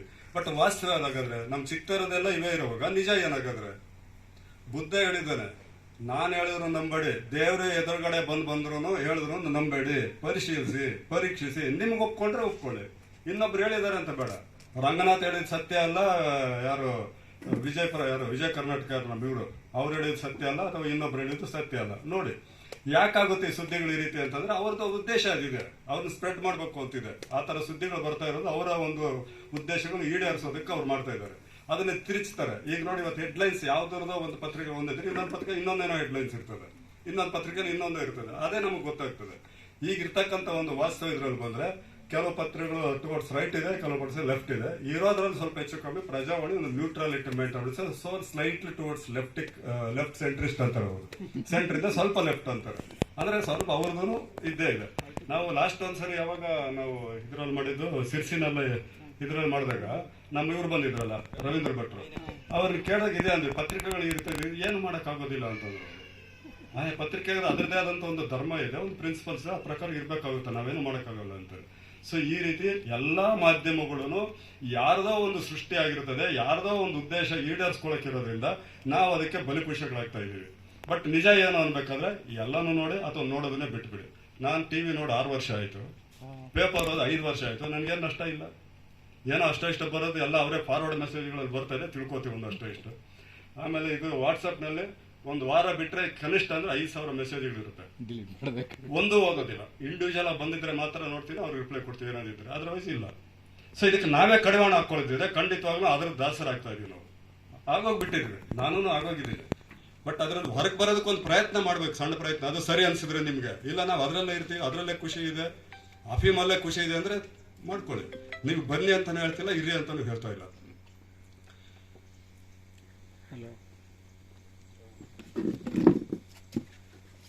ಪತ್ರಿಕೆಗಳಲ್ಲಿ ಯಾವ್ದು ಹೆಚ್ಚಿಗೆ ನೋಡ್ತೀವಿ? First page, last page. First page ರಾಜಕೀಯಕ್ಕೆ ಸೀಮಿತ, ಕ್ರೈಮ್ಸ್ಗೆ ಸೀಮಿತ, ಲಾಸ್ಟ್ ಪೇಜು ಸ್ಪೋರ್ಟ್ಸ್, ಅದು ಇದು. ಇನ್ನು ಹೆಚ್ಚಿಗೆ ಅಂದ್ರೆ ಯಾವ್ದಾದ್ರು ಶುಕ್ರವಾರ ಬರೋ ಪಿಕ್ಚರ್ಗಳು. ಈ 3 ಬಿಟ್ಟು ಏನಾದ್ರು ಓದ್ತೀವೋ ಅವ್ರು ಏನಾದ್ರು ಹೇಳ್ತಾರೆ. ಮಧ್ಯದಲ್ಲಿ ಇರೋದು ಯಾವ್ದು ಸುದ್ದಿಗಳು ಪ್ರಾಮುಖ್ಯತೆನೇ ಇರೋದು ಓದೋದಿಲ್ಲ. ಅಂದ್ರೆ ನಮ್ಗೆ ಏನ್ ಬೇಕಾಗಿದೆ, ರೋಚಕತೆ ಬೇಕು, ಅದ್ರಲ್ಲೊಂದು ಏನೋ ರಂಜಿತವಾಗಿರ್ಬೇಕು, ಅಥವಾ ಕಲರ್ಫುಲ್ ಆಗಿರ್ಬೇಕು, ನಮ್ಗೆ ಇಲ್ದೇ ಇರೋದಲ್ಲಿ ತೋರಿಸ್ಬೇಕು. ನಮ್ಮ ಸಿಟ್ಟಿನಲ್ಲಿ ತೋರಿಸ್ತಾರಲ್ಲ, ಯಾವನೋ ಒಬ್ಬನ್ನ ಸಾಯಿಸೋದು ಮಾಡೋದು, ನನ್ನ ಮಗನ ಸಾಯಿಸ್ಬೇಕಾಯ್ತು, ನನ್ನ ಕೈಲಾಗ್ಲಿಲ್ಲ, ಅವ್ನು ಸಾಯಿಸಿದ್ನಲ್ಲ ಅನ್ನೋದೇನೋ ಪಿಕ್ಚರ್ ನೋಡಿ ಖುಷಿ ಪಡ್ತೀವಿ. ಇಲ್ಲ ಸ್ಪೋರ್ಟ್ಸ್ ಅಲ್ಲಿ ಅವನು ಯಾರೋ 6 ಹೊಡೆದು ಅವನು ಹೊಡೆದ ಅವನ್ನ ಸೇರಿ ಒಂದು ಸ್ಪೋರ್ಟಿವ್ ಇದಕ್ಕೆ ತಗೋಬೇಕು. ಮೊನ್ನೆ ಆಟ ಆಗುವಾಗ ಏನಾಗ್ತಿತ್ತು, ಜೈ ಶ್ರೀರಾಮು, ಜೀತೋ ಜೀತೋ ಇಂಡಿಯಾ. ಯಾಕೆ ಸ್ಪೋರ್ಟ್ಸ್ ಅದು ಏನು ಯುದ್ಧನ? ಅದನ್ನ ನಾವು ಯಾಕೆ ಒಂದು ಈಕ್ವಲ್ ಬ್ಯಾಲೆನ್ಸ್ಡ್ ಮೈಂಡ್ ಅಲ್ಲಿ ತಗೊಳ್ಳೋದಿಲ್ಲ? ಪಾಕಿಸ್ತಾನ ಏನು ಎನಿಮೀಸ? ನಿಮ್ಮ ಜೊತೆಲೇ ಇದ್ದವರು 50 ವರ್ಷಗಳಿಂದ ನಮ್ಮ ಜೊತೆಲೆ ನಮ್ಮ ದೇಶದಲ್ಲಿ ಇದ್ದಾರೆ. ಈಗ ಯಾಕೆ ಎನಿಮೀಸ್ ಅಂತ ನೋಡ್ತಿದ್ದೀವಿ? ಯಾರೋ ಒಬ್ಬರು ಮಾಡೋದು ಒಬ್ಬರಿದ್ದಕ್ಕೆ ಇಡೀ ಇದಕ್ಕೆ ಯಾಕೆ ಮಾಡ್ತಾ ಇದೀವಿ? ಅದಕ್ಕೂ ಬರ್ಬೇಕಾದ್ರೆ ಈಗಿನ ಒಂದು ಸೋಷಿಯಲ್ ಮೀಡಿಯಾದಲ್ಲಿ ಏನೇನು ಫಾರ್ವರ್ಡ್ ಮೆಸೇಜ್ ಇದೆ ಎಲ್ಲ 90% ಫೇಕ್ ಮೆಸೇಜ್ಗಳು. ಜಸ್ಟ್ ಚೆಕ್ ಮಾಡಿ. ರಿಲಿಜಿಯಸ್ ಅಂತೂ ಬಹಳ ಫೇಕ್ ಮೆಸೇಜ್ಗಳು. ಈಗ ಅದಕ್ಕೆ ಬಹುಶಃ ಫೇಕ್ದೇ ಒಂದು ಚಾನಲ್ ಬರುತ್ತೆ, ಫೇಕ್ ಚೆಕ್ ಮಾಡೋದಕ್ಕೆ ಒಂದು ಚಾನಲ್ ಬರ್ತದೆ. ಈಗಾಗಲೇ ಒಬ್ರು ಓಪನ್ ಮಾಡಿದೆ ಫ್ಯಾಕ್ಟ್ ಚೆಕ್ ಅಂತ ಹೇಳಿ, ಪ್ರಜಾವಾಣಿದು ಫ್ಯಾಕ್ಟ್ ಚೆಕ್ ಕಾಲಮ್ ಇದೆ. ಎಲ್ಲ ಫೇಕ್ ಮೆಸೇಜ್ಗಳು. ಅದನ್ನ ನಿಜ ಅಂತ ನಂಬ್ತಾವೆ. ಯಾಕೆಂದ್ರೆ ನಮ್ಗೆ ಇಷ್ಟ ಆಗಿದೆ ಅಂದ್ರೆ ನಾವು ನಂಬಿಡ್ತೀವಿ. ಸರ್, ಒಂದು ಇದ್ರ ಪ್ರಕಾರ ಅದನ್ನ ಕ್ರಿಯೇಟ್ ಮಾಡ್ಲಿಕ್ಕೆ ದೇ ಆರ್ ಪೇಡ್. ಹೌದು, ಪೇಡ್. ಅವ್ರಿಗೆ ಲ್ಯಾಕ್ಸ್ ಟುಗೆದರ್ ಪೇಮೆಂಟ್ ಮಾಡಿ ಫೇಕ್ ನ್ಯೂಸ್. ಆದ್ರೆ ಯಾವ್ದು ಫ್ಯಾಕ್ಟ್ ನಮ್ಗನ್ಸ್ಬೇಕು. ಒಂದು ಈಗ ಯಾವ್ದ್ರ ಮೇಲೆ, ಧರ್ಮದ ಮೇಲೆ ಯಾಕೆ ಇಷ್ಟೊಂದು ಇದು ನಡೀತಾ ಇದೆ? ಎಲ್ಲ ಒಟ್ಟಿಗೆ ಮಾನೋಪಲಿ ಮಾಡ್ಕೋಬೇಕು, ಏನೋ ಒಂದು ಯೂನಿಫೈ ಮಾಡ್ಬೇಕು, ಕೇಂದ್ರೀಕೃತ. ಅದರಲ್ಲಿ ಮುಖ್ಯವಾಗಿ ಯಾವ್ದನ್ನ, ಇಸ್ಲಾಂ ಧರ್ಮೀಯರನ್ನ ನಾವ್ ಇದು ಮಾಡ್ತೀವಿ. ಕ್ರಿಶ್ಚಿಯನ್ ಯಾಕೆ ಮಾಡ್ತಾ ಇಲ್ಲ? ಅವ್ರದ್ದೇನು ಅಲ್ಲಿ ವೋಟ್ ಬ್ಯಾಂಕ್ ಇಲ್ಲ, ಇದು ಮಾಡ್ತೀವಿ. ಇನ್ನು ಅದೇ ನಂತರ ಹೆಚ್ಚಿಗೆ ಅಂದ್ರೆ ಬ್ರಾಹ್ಮಣರಿಗೆ ಮಾಡ್ತೀವಿ. ಏನೇ ಇದು ಅನ್ಕೊಂಡ್ರು ಮನು ಸಂಸ್ಕೃತಿ ಹಿಂಗೆ ಹೇಳ್ತು, ಬ್ರಾಹ್ಮಣರಾಗಿ ಮಾಡಿದ್ರೆ ಏನ್ ಮಾಡಿದ್ದಾರೆ? ಆ ಕಾಲಕ್ಕೆ ತಕ್ಕಂಗೆ ಆ ಕಾಲದಲ್ಲಿ ಏನೋ ಇತ್ತು, ಅದನ್ನ ತಗೊಂಡು ಈಗ ಯಾಕೆ ನಾವು ಯೋಚನೆ ಮಾಡ್ಬೇಕು? ಈಗಿನ ಕಾಲಘಟ್ಟ ಏನು?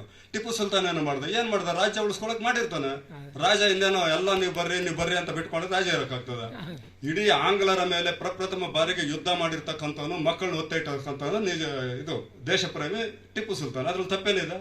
ಅವ್ರು ಏನಾದ್ರು ಎಕ್ಸ್ಟ್ರಾ ಇವ್ ಮಾಡಿದ್ರೆ ಆ ಸಂದರ್ಭಕ್ಕೆ ಆಗೈತೆ ಮಾಡಿದ್ರೆ ಈಗಲೂ ಮಾಡ್ತಾ ಇವಾಗ ಎಷ್ಟು ಮರ್ಡರ್ ಮಾಡ್ತಾ ಇದೀವಿ, ಎಷ್ಟು ಇದು ಮಾಡ್ತಾ ಇದೀವಿ, ಅದನ್ನ ಯಾಕೆ ತಗೋಬೇಕು? ಆ ಕಾಂಟೆಸ್ಟ್ ಈಗ ತಗೊಳ್ಬೇಡಿ. ಈಗೇನಿದೆ, ಯಾಕೆ ನಾವು ಒಂದು ಧರ್ಮನ ಗುರಿ ಇಟ್ಕೊಂಡು ಮಾಡ್ತಾ ಇದೀವಿ? ಯಾಕೆ ಒಂದು ಜಾತಿನ ಗುರಿ ಇಟ್ಕೊಂಡು ಮಾಡ್ತೀವಿ? ಇನ್ನು ನೆಕ್ಸ್ಟ್ ಬಂದ್ಬಿಟ್ಟು ದಲಿತರ ಬಗ್ಗೆ. ಇವರೆಲ್ಲ ಪುಗ್ಸೆಟ್ಟಲ್ಲಿ ಇವರ ತಗೊಳ್ತಾ ಇರೋದು, ನಮ್ಮ ಟ್ಯಾಕ್ಸ್ ಅಲ್ಲಿ ಇವ್ರಿಗೆ ಹೋಗ್ತಾ ಇರೋದು. ಟ್ಯಾಕ್ಸ್ಗಳು ಅವರು ಕಟ್ತಾ ಇದ್ದಾರೆ. ಎಕ್ಸೈಸ್ ಟ್ಯಾಕ್ಸ್ ನಮ್ಮ ಸ್ಟೇಟ್ಗೆ ಇವತ್ತು ಬರ್ತಕ್ಕಂಥದ್ದು 36,000 ಕೋಟಿ. ನಾವು ಇನ್ಕಮ್ ಟ್ಯಾಕ್ಸ್ ಕೊಡ್ತಾ ಇರೋದು 5,000 ಕೋಟಿ. 36,000 ಕೋಟಿ ಫಲಾನುಭವಿಗಳು ಹೆಚ್ಚಿನ ಜನ ಯಾರು? ಪಾಪ ಅವರೇನೆ ಸರ್ಕಾರಕ್ಕೆ ತುಂಬುತ್ತಾ ಇರೋದು.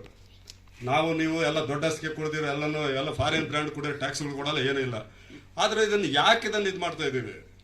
ಒಂದು ಇದನ್ನ ಗುರಿ ಯಾಕೆ ಮಾಡ್ಕೊಳ್ತೀವಿ ಅಂದ್ರೆ ವಾಸ್ತವತೆ ಏನಿದೆ ಅದ್ರ ಬಗ್ಗೆ ನ್ಯೂಟ್ರಾಲಿಟಿ ಮೇಂಟೈನ್ ಮಾಡ್ಕೊಳ್ಳಿ. ನಿಮ್ಗೆ ನಿಜ ಅನ್ಸಿದ್ರೆ ನೀವು ಒಪ್ಕೊಳ್ರಿ, ಬಟ್ ಆ ನ್ಯೂಟ್ರಾಲಿಟಿ ಮನುಷ್ಯರಾಗೋದು ಬಿಟ್ಟು ಯಾವುದೋ ಒಂದು ಇದಕ್ಕೆ ನಾವು ಉದ್ರೇಕ ಕೊಂಡ್ಬಿಟ್ಟು ಒಂದ್ ಕಡೆ ಹೋಗ್ತಾ ಇದೀವಿ, ಎಡನೋ ಬಲನೋ ಅಂತ ಹೋಗ್ತಾ ಇದೀವಿ. ರಾಜಕೀಯ ಪಕ್ಷಗಳಾಗಿ ಮಾಡಿಬಿಟ್ಟಿದೆ.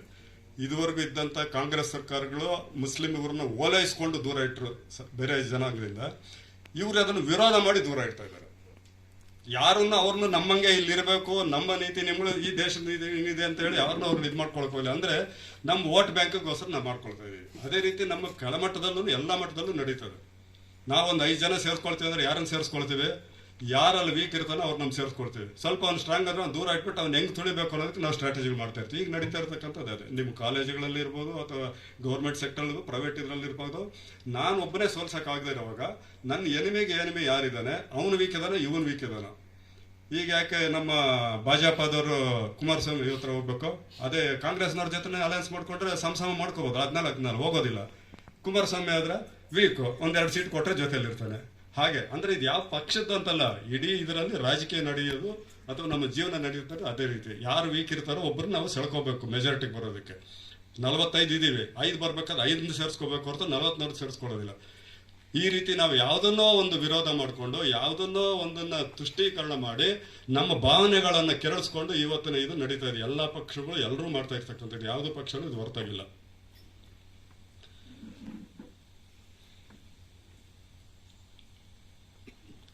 ಈಗ ನಂತರ ಇದರಲ್ಲಿ ಸಾಮಾನ್ಯವಾಗಿ ಏನೇನು ನಾವು ಇದರಲ್ಲಿ ಇನ್ವಾಲ್ವ್ ಆಗಿರೋ ಅದು ಒಂದು ಕಡೆಯಿಂದ ಅವ್ರು ಯಾರ್ಯಾರು ಪ್ರಯೋಜನ ಮಾಡ್ತಾರೆ ಅನ್ನೋದಾಯ್ತು. ನಾವು ಈಗ ಸಾಮಾನ್ಯವಾಗಿ ಅದರಲ್ಲಿ ಇನ್ವಾಲ್ವ್ ಆಗಿ ರಿಸೀವ್ ಮಾಡ್ಕೊಳ್ತಾ ಇದೀವಲ್ಲ, ನಾವು ಏನು ಮಾಡ್ತಾ ಇದ್ದೀವಿ ಅದನ್ನು ಇಮ್ಮಿಡಿಯೇಟ್ ಬಂದ ಕೂಡಲೇ ಫಾರ್ವರ್ಡ್. ನನಗೆ 20 ಗ್ರೂಪ್ಗಳಿದೆ, 20 ಫಾರ್ವರ್ಡ್. ಅದು ನಿಜ ಅಂತಾನೆ ಗೊತ್ತಿರೋದಿಲ್ಲ. ಯಾರೋ ಪಾಪ ಅದ್ಯಾರೋ ಸತ್ತೋಗಿ 10 ವರ್ಷ ಆಗಿರ್ಬೇಕು ಅನ್ನೋ ಕಿಡ್ನಿಗಳಿದೆ ಅಂತ ಇವತ್ತು ಬರ್ತಾ ಇದೆ. ಅವನು ಎಲ್ಲೋಗಿದ್ದಾನೆ ಏನೋ ಪಾಪ ಕಿಡ್ನಿ. ನಾನು ಅಂತೂ ಬಿಗಿನಿಂಗ್ 1 ವರ್ಷ ಎಲ್ಲ ಎಲ್ರಿಗೂ ಹೇಳಿ ಸಾಕಾಯ್ತು. ಅಂತ ಮೆಸೇಜ್ಗಳು ಬಂದ್ರೆ ನೀನು ಫೋನ್ ಮಾಡಪ್ಪ, ಬ್ಲಡ್ ಯಾವನೋ ಕೊಡ್ತಾನೆ, ಕಿಡ್ನಿ ಅವನು ಕೊಡ್ತಾನೆ ಅಂತ ಹೇಳ್ತೀರಲ್ಲ, ನೀನು ಫೋನ್ ಮಾಡಿ ಕನ್ಫರ್ಮ್ ಮಾಡಿ. ಇಲ್ಲ ಮೆಸೇಜ್ ಬಂತು, ನೀನು ಮೊದಲು ವಿಚಾರಿಸ್ಕೊಂಡಾಕು. ಈಗ ಯಾರೋ ಒಬ್ರು ಬ್ಲಡ್ ಕೊಡ್ತಾರೆ ಅಂದ್ರೆ ಫೋನ್ ಮಾಡಪ್ಪ ಹಿಂಗಿದ್ಯಾ ಅಂತೇಳಿ ಇರಲ್ಲ. ಯಾವುದು ನೀವು ಆ ಗ್ರೂಪ್ಗಳಲ್ಲಿ ಬಂದಿರೋದನ್ನ ನೋಡ್ರಿ, ಯಾವ್ದಕ್ಕಾದ್ರೂ ಫೋನ್ ಮಾಡಿ ನೋ ರಿಪ್ಲೈ, ಏನೂ ಇರೋದಿಲ್ಲ. ಬಟ್ ಅಂತ ಮೆಸೇಜ್ಗಳು ಸರ್ಕ್ಯುಲೇಟ್ ಆಗ್ತಲೇ ಇರ್ತವೆ. ಸೊ ಇದಕ್ಕೆ ಬುದ್ಧಿವಂತರಾಗಿ ನಾವು ಯೋಚನೆ ಅಷ್ಟು ಕೊಟ್ಟಿರೋರು ಕಣ್ಣು ಮುಚ್ಕೊಂಡು ಕಳಿಸ್ತಾ ಇದೀವಲ್ಲ, ಅದೇ ಬಹುಶಃ ಅದಕ್ಕೆ ಏನೋ ಒಂದು 50 ಪೈಸೆ ಚಾರ್ಜ್ ಇದ್ದಿದ್ರೆ ಬಹುಶಃ ಲಿಮಿಟ್ ಆಗ್ತೈತೆ. ಪುಕ್ಸೆಟ್ ಆಗಿರೋದಕ್ಕೆ ಕಳಿಸ್ತಾ ಹೋಗೋದು. ಫಾರ್ವರ್ಡ್ ಬ್ಲಾಕ್ ಅವರು. ಆಮೇಲೆ ವೈಯಕ್ತಿಕವಾಗಿ ಸಂವಹನ ಮಾಡಬೇಕಾದಂಥ ಮೆಸೇಜ್ಗಳು ಕೆಲವಿರ್ತವೆ. ಶುಭಾಶಯಗಳು, ಗುಡ್ ಮಾರ್ನಿಂಗ್ ಇರ್ಬೋದು, ಗುಡ್ ನೈಟ್ ಇರ್ಬೋದು, ಬರ್ತ್ಡೇ ಇರ್ಬೋದು, ರಿಪ್ ಇರ್ಬೋದು, ಯಾರು ಇರ್ಬೋದು. ಅದನ್ನ ವೈಯಕ್ತಿಕವಾಗಿ ಬಿಟ್ಟು ಗ್ರೂಪ್ಗಳಲ್ಲಿ ಯಾಕೆ ಹೇಳ್ಬೇಕು? ರಿಪ್ ಅವ್ರಿಗೆ ಇರೋದೇ ಇಲ್ಲ. ಅವ್ರಿಗೆ ರಿಪ್ ಹೇಳಿ ಏನು ಪ್ರಯೋಜನ? ಅವ್ರ ಕುಟುಂಬದವ್ರು ಯಾರಾದ್ರೆ ಫೋನ್ ಮಾಡಿಬಿಟ್ಟು ನೀವು ಬೇಕಾಗಿರೋದ್ರೆ ತುಂಬಾ ದುಃಖ ಆಯ್ತು ಅನ್ನೋ ಒಂದು ಕನ್ಸಲ್ ಮಾಡ್ರಿ. ಅದನ್ನ ಬಿಟ್ಬಿಟ್ಟು ಇಲ್ಲಿ ರಿಪ್ ಅಂತ ಕೊನೆಗೆ ತಿರುಗಿ ಯಾರು ರಿಪ್ ಆಗಿದ್ರೆ ಯಾರಿಗೂ ಗೊತ್ತಿರೋದಿಲ್ಲ ಕೊನೆಗೆ ಹೋಗೋ ಅಷ್ಟೊತ್ತಿಗೆ. ಅದು ಇನ್ನ ಎಂತ ಬುದ್ಧಿವಂತರು ಕೆಲವರು ಅಂದ್ರೆ ನಮ್ಮ ಅಹಂ ನಾನೇ ಅನ್ನೋದಕ್ಕೆ ಹೆಂಗಿರುತ್ತೆ ಅಂದ್ರೆ ರಿಪ್ ವೆಂಕಟರಮಣ ರಿಪ್ ಅಂದ್ಕೋಬೇಕು. ವೆಂಕಟರಮಣ ಉದ್ದೇಶ ಏನಂದ್ರೆ ವೆಂಕಟರಮಣ ಅನ್ನೋನು ಇದಕ್ಕೆ ರಿಪ್ ಕಳ್ಸ್ತಾ ಇದ್ದಾನೆ ಅಂತೇಳಿ. Happy birthday. ನೀವು ರೆಸ್ಟ್ ಇನ್ ಪೀಸ್ ಅದಕ್ಕೂ ಟೈಮ್ ಇಲ್ಲ, ರೆಸ್ಟ್ ಇನ್ ಪೀಸ್ ಅನ್ನೋಕ್ಕೂ ಟೈಮ್ ಇಲ್ಲ. ರಿಪ್ ಅನ್ನೋದು ಬಿಡಿ. ಹ್ಯಾಪಿ ಬರ್ತ್ಡೇ ಅವ್ರಿಗೆ ವೈಯಕ್ತಿಕವಾಗಿ ಹೇಳ್ರಿ ಅಂತ ಹೇಳಿದ್ರೆ ಗ್ರೂಪ್ನಲ್ಲೇ ಹಾಕೋದು. ಕೊನೆಗೆ ಹೆಂಗಾಗ್ತದೆ ಅಂದ್ರೆ ಉದಾಹರಣೆಗೆ ಯಾರೋ ಒಬ್ರು ನಮ್ಮ ಸೀನಿಯರ್ ಆಫೀಸರ್ ಇದ್ದಾರೆ ಗ್ರೂಪಲ್ಲಿ, ಅವ್ರದ್ದು ಹ್ಯಾಪಿ ಬರ್ತ್ಡೇ ಬಂದ್ರೆ ಶಿವಪ್ರಕಾಶ್ ಅವ್ರು ಹಾಕಿದ್ರೆ ನಾನು ಹಾಕ್ಲಿಲ್ಲ ಅಂದ್ರೆ ಅಯ್ಯೋ ಮನುಷ್ಯ ಏನ್ ಅಂದ್ಕೊಳ್ತಾನಪ್ಪ ಅವನ ಮೇಲೆ ನಾನು ಹಾಕೋದು, ನಾನು ಹಾಕಿದ್ರೆ ಇನ್ನೊಬ್ರು ಹಾಕೋದು. ಸರ್ ಅವ್ರ ಗ್ರೂಪ್ನಾಗೆ ಇರಲ್ಲ, ಅವ್ರ ಗ್ರೂಪ್ನಲ್ಲೇ ಇರಲ್ಲ. ಆಶ್ಚರ್ಯ ಅಂದ್ರೆ ಎಷ್ಟು ಈಡಿಯಟಿಕ್ ಆಗಿ ಬಿಹೇವ್ ಮಾಡ್ತಾ ಇದೀವಿ. ನಮ್ಮ ಸೈಕಾಲಜಿ ಹೆಂಗ್ ಇದಾಗ್ತಾ ಇದೆ, ಒಬ್ರು ಮಾಡಿದಾನೆ ಮಾಡ್ಬೇಕು. ಅದು ಒಳ್ಳೇದ ಕೆಟ್ಟದ್ದು. ಈಗ ಮಹೇಶ್ವರಪ್ಪ ಹಿಂಗ ಅಂದ್ರೆ ನಾನು ಹಿಂಗ್ ಅನ್ಬೇಕು, ನಾನು ಹಿಂಗ್ ಅಲ್ಲೇ ಇದಾರೆ ರವಿಕುಮಾರ್ ಏನಂತಾರ ನಾನು ಹಿಂಗ್ ಅನ್ಬೇಕು. ಈ ಒಂದು ಇದಕ್ಕೆ ಮುಲಾಜಿಗಳಿಗೆ ಎಲ್ಲಾನು ಇದಾಗ್ತಾ ಇದೀವಿ. ಅದರಿಂದ ಇದರಿಂದ ಆಚೆಗೆ ಬಂದ್ಬಿಡಿ. ನಾವಂತೂ ಗ್ರೂಪ್ನಲ್ಲಿ ಏನು ಮೆಸೇಜ್ ಇಂತ ಕೊಡೋದಿಲ್ಲ. ಹೇಳ್ಬೇಕಾ ನೇರವಾಗಿ ಹೇಳ್ಬೇಕಾ. 10-15 ಒಂದು ಸೈಕಾಲಜಿಕಲ್ ಸ್ಟಡಿನೂ ಆಗಿದೆ. 70,000 ವರ್ಷಗಳ ಹಿಂದೆ ಒಂದು ಗುಂಪು ಅಂದ್ರೆ 15-20 ಜನ ಇರ್ತಿದ್ರಂತೆ. ಅವಾಗ ಇನ್ನೂ ಏನು ಒಂದಕ್ಕೊಂದು ಕಮ್ಯುನಿಕೇಟ್ ಇಲ್ದಿರುವಾಗ ಬರೀ ಸಂಘಟನೆಗಳ ಮೂಲಕ ಮಾಡೋದು. ಈಗ ಸುಮಾರು 200-250 ಜನ ಹೆಚ್ಚಿಗೆ ಅಂದ್ರೆ ಇರ್ಬೋದು ಅಂತ. ಅಂದ್ರೆ ನಮಗೆ ಬೇಕಾಗಿರ್ತಕ್ಕಂಥ ಒಂದು 200 ಜನಕ್ಕೆ ನಾವು ಕಮ್ಯುನಿಕೇಟ್ ಮಾಡ್ತೀವಿ ಅಂತ. ಇನ್ನು ಉಳಿದಿರೋ ನಾವು 4,000 ಗ್ರೂಪ್ನಲ್ಲಿ ಇಟ್ಕೊಂಡು ಸುಮ್ಮನೆ ಇಟ್ಕೊಂಡಿರೋದಷ್ಟೇ, ಯಾರು ಏನು ಇಲ್ಲ ಅದರಲ್ಲೇ. ಸುಮ್ಮನೆ ನನ್ನ ಫಾಲೋವರ್ಸ್ ಇಷ್ಟು ಜನ ಇದ್ದಾರೆ ಅನ್ನೋದಕ್ಕೆಲ್ಲ. ಅದರಿಂದ ಇಂಥವನ್ನ ನೇರವಾಗಿದ್ರೆ ನೇರವಾಗಿ ಕಳಿಸ್ರಿ. ವೈಯಕ್ತಿಕವಾಗಿರ್ತಕ್ಕಂಥದ್ದನ್ನು ಗುಂಪುಗಳಲ್ಲಿ ಕಳಿಸೋ ಅಗತ್ಯ ಇಲ್ಲ. ಆಮೇಲೆ ಎಲ್ರಿಗೂ ತಿಳಿದಿರೋದನ್ನೇ ಬಸವಣ್ಣ ಹಿಂಗ್ ಹೇಳೋದು, ಸರ್ವಜ್ಞ ಹಿಂಗ್ ಹೇಳೋದು ನಮಗ್ ಗೊತ್ತಿಲ್ವಾ? ಕುವೆಂಪು ಹಿಂಗ್ ಹೇಳೋದು ಕಾರಣ ನಮಗ್ ಗೊತ್ತಿಲ್ವಾ? ಬಟ್ ಇವ್ರು ಫಾಲೋ ಮಾಡೋದಿಲ್ಲ. ಕಳಬೇಡ ಕೊಲಬೇಡ ಅಂತ ನಾವ್ ಹಾಕ್ತಿವಿ, ನಾನೇ ಅದನ್ನ ಮಾಡ್ತಾ ಇರ್ತೀನಿ. ಅದನ್ನೇನೋ ಒಂದು ದೊಡ್ಡ ಸ್ಲೋಗನ್ ಅಂದಾಗೆ ಗುಡ್ ಮಾರ್ನಿಂಗ್ ಅಂತ ಹಾಕೋದು. ಯಾಕೆ ಅವ್ರನ್ನೆಲ್ಲ ಯಾಕೆ ದುರ್ಬಳಕೆ ಮಾಡ್ತೀರಿ ಇಲ್ಲಿ ಬಂದ್ಬಿಟ್ಟು ಅವ್ರವ್ರನ್ನ ಅವ್ರು ಓದಿರೋ ತಿಳ್ಕೊತಾರೆ. ಗುಡ್ ಮಾರ್ನಿಂಗ್ ಅವನ್ನ ಯಾಕೆ ತರ್ತೀರಿ ಪಾಪ ಅಲ್ಲೆಲ್ಲ ಅದೇ ಪಾಪ ಅವರೆಲ್ಲೋ ಇದ್ದಾರೆ, ಅವ್ರು ಹೇಳೋಗಿದ್ದಾರೆ, ಅವರು ನುಡಿದಂತೆ ನಡೆದಿದ್ದಾರೆ ಅವರು. ನಾವು ಏನಿಲ್ಲ, ಸುಮ್ಮನೆ ಅವ್ರ ನುಡಿಗಳನ್ನ ಹಾಕೊಂಡು ನಾವೇನೋ ದೊಡ್ಡವರಂತ ದೊಡ್ಡಸ್ಗೆ ತೋರಿಸ್ಕೊಳಕ್ ಹೋಗ್ತಾ ಇದ್ವಿ. ದಯವಿಟ್ಟು ಈ ಬೂಟಾಟಿಗಳು ಬಿಟ್ಬಿಡಿ. ಆಗ್ಲೇ ನಮ್ಮ ನೆಲ್ಲಿ ಸರ್ ಅವ್ರು ಹೇಳ್ತಿದ್ರಲ್ಲ, ಬೂಟಾಟಿಗಳು ಬೇಕಾಗಿಲ್ಲ. ಹೇಗಿರ್ಬೇಕು ಅಂದ್ರೆ ಸಹಜತೆ, ವಸ್ತುಸ್ಥಿತಿ ವಸ್ತುಸ್ಥಿತಿ. ವೆಂಕಟೇಶ್ ಮೂರ್ತಿ ಅವ್ರು ಹೇಳಿದಾರೆ, ಇರಬೇಕು ಇರಬೇಕು ಇರುವಂತೆ ಇರುವಂತೆ ಮರೆತು ಸಾವಿರ ಚಿಂತೆ ಮಳೆ ಸುರಿದು ಮುಗಿಲಿನಂತೆ ಹಾಗಿರ್ಬೇಕೆ ಹೊರತು ಎಲ್ಲಾನು ಹಾಕೊಂಡ್ಬಿಟ್ಟು ಎಲ್ಲದ್ರಲ್ಲೂ ನಾನೇ ಅನ್ನೋದು ಬಂದಿರೋದೇ ಇನ್ನು ಮುಖ್ಯ ಆಗಿರ್ತಕ್ಕಂಥದ್ದು. ಫಸ್ಟ್ ನಾನು ಇರ್ಬೇಕು. ಚಾನೆಲ್ಗಳು ಅದೇ ತಾನೇ ಗತಿ, ಅವ್ರು ಸತ್ಯ ಇರೋದಿಲ್ಲ. ಇನ್ನು ಅವ್ರು ಹಾಸ್ಪಿಟಲ್ ಐಸಿನಲ್ಲಿ ಇವ್ರು ಆಗ್ಲೇ ಇವರು ಸಾವು ಅಂತ ತಿಳಿದು ಬಂದಿದೆ, ಇವ್ರು ಮೊದ್ಲಾಕ್ಬೇಕು ಅಂತ ಹೇಳಿ ಅವನೇನೋ 10 ದಿವಸ ಬದುಕೇ ಇರ್ತಾನೆ, ಅದು ಆಗ್ತಾನೆ ಇರ್ತಾರೆ. ಸೊ ಈ ತರದ ಇವುಗಳಿಗೆ ಒಳಗಾಗ್ಬಿಟ್ರಿ. ಅಟ್ಲೀಸ್ಟ್ ನಾವು ಒಂದಷ್ಟು ಜನ ಎನ್ಲೈಟನ್ ಆದ್ರೆ ಇವುಗಳು ತಡಿಬಹುದು ಅಂತ ಹೇಳಿ.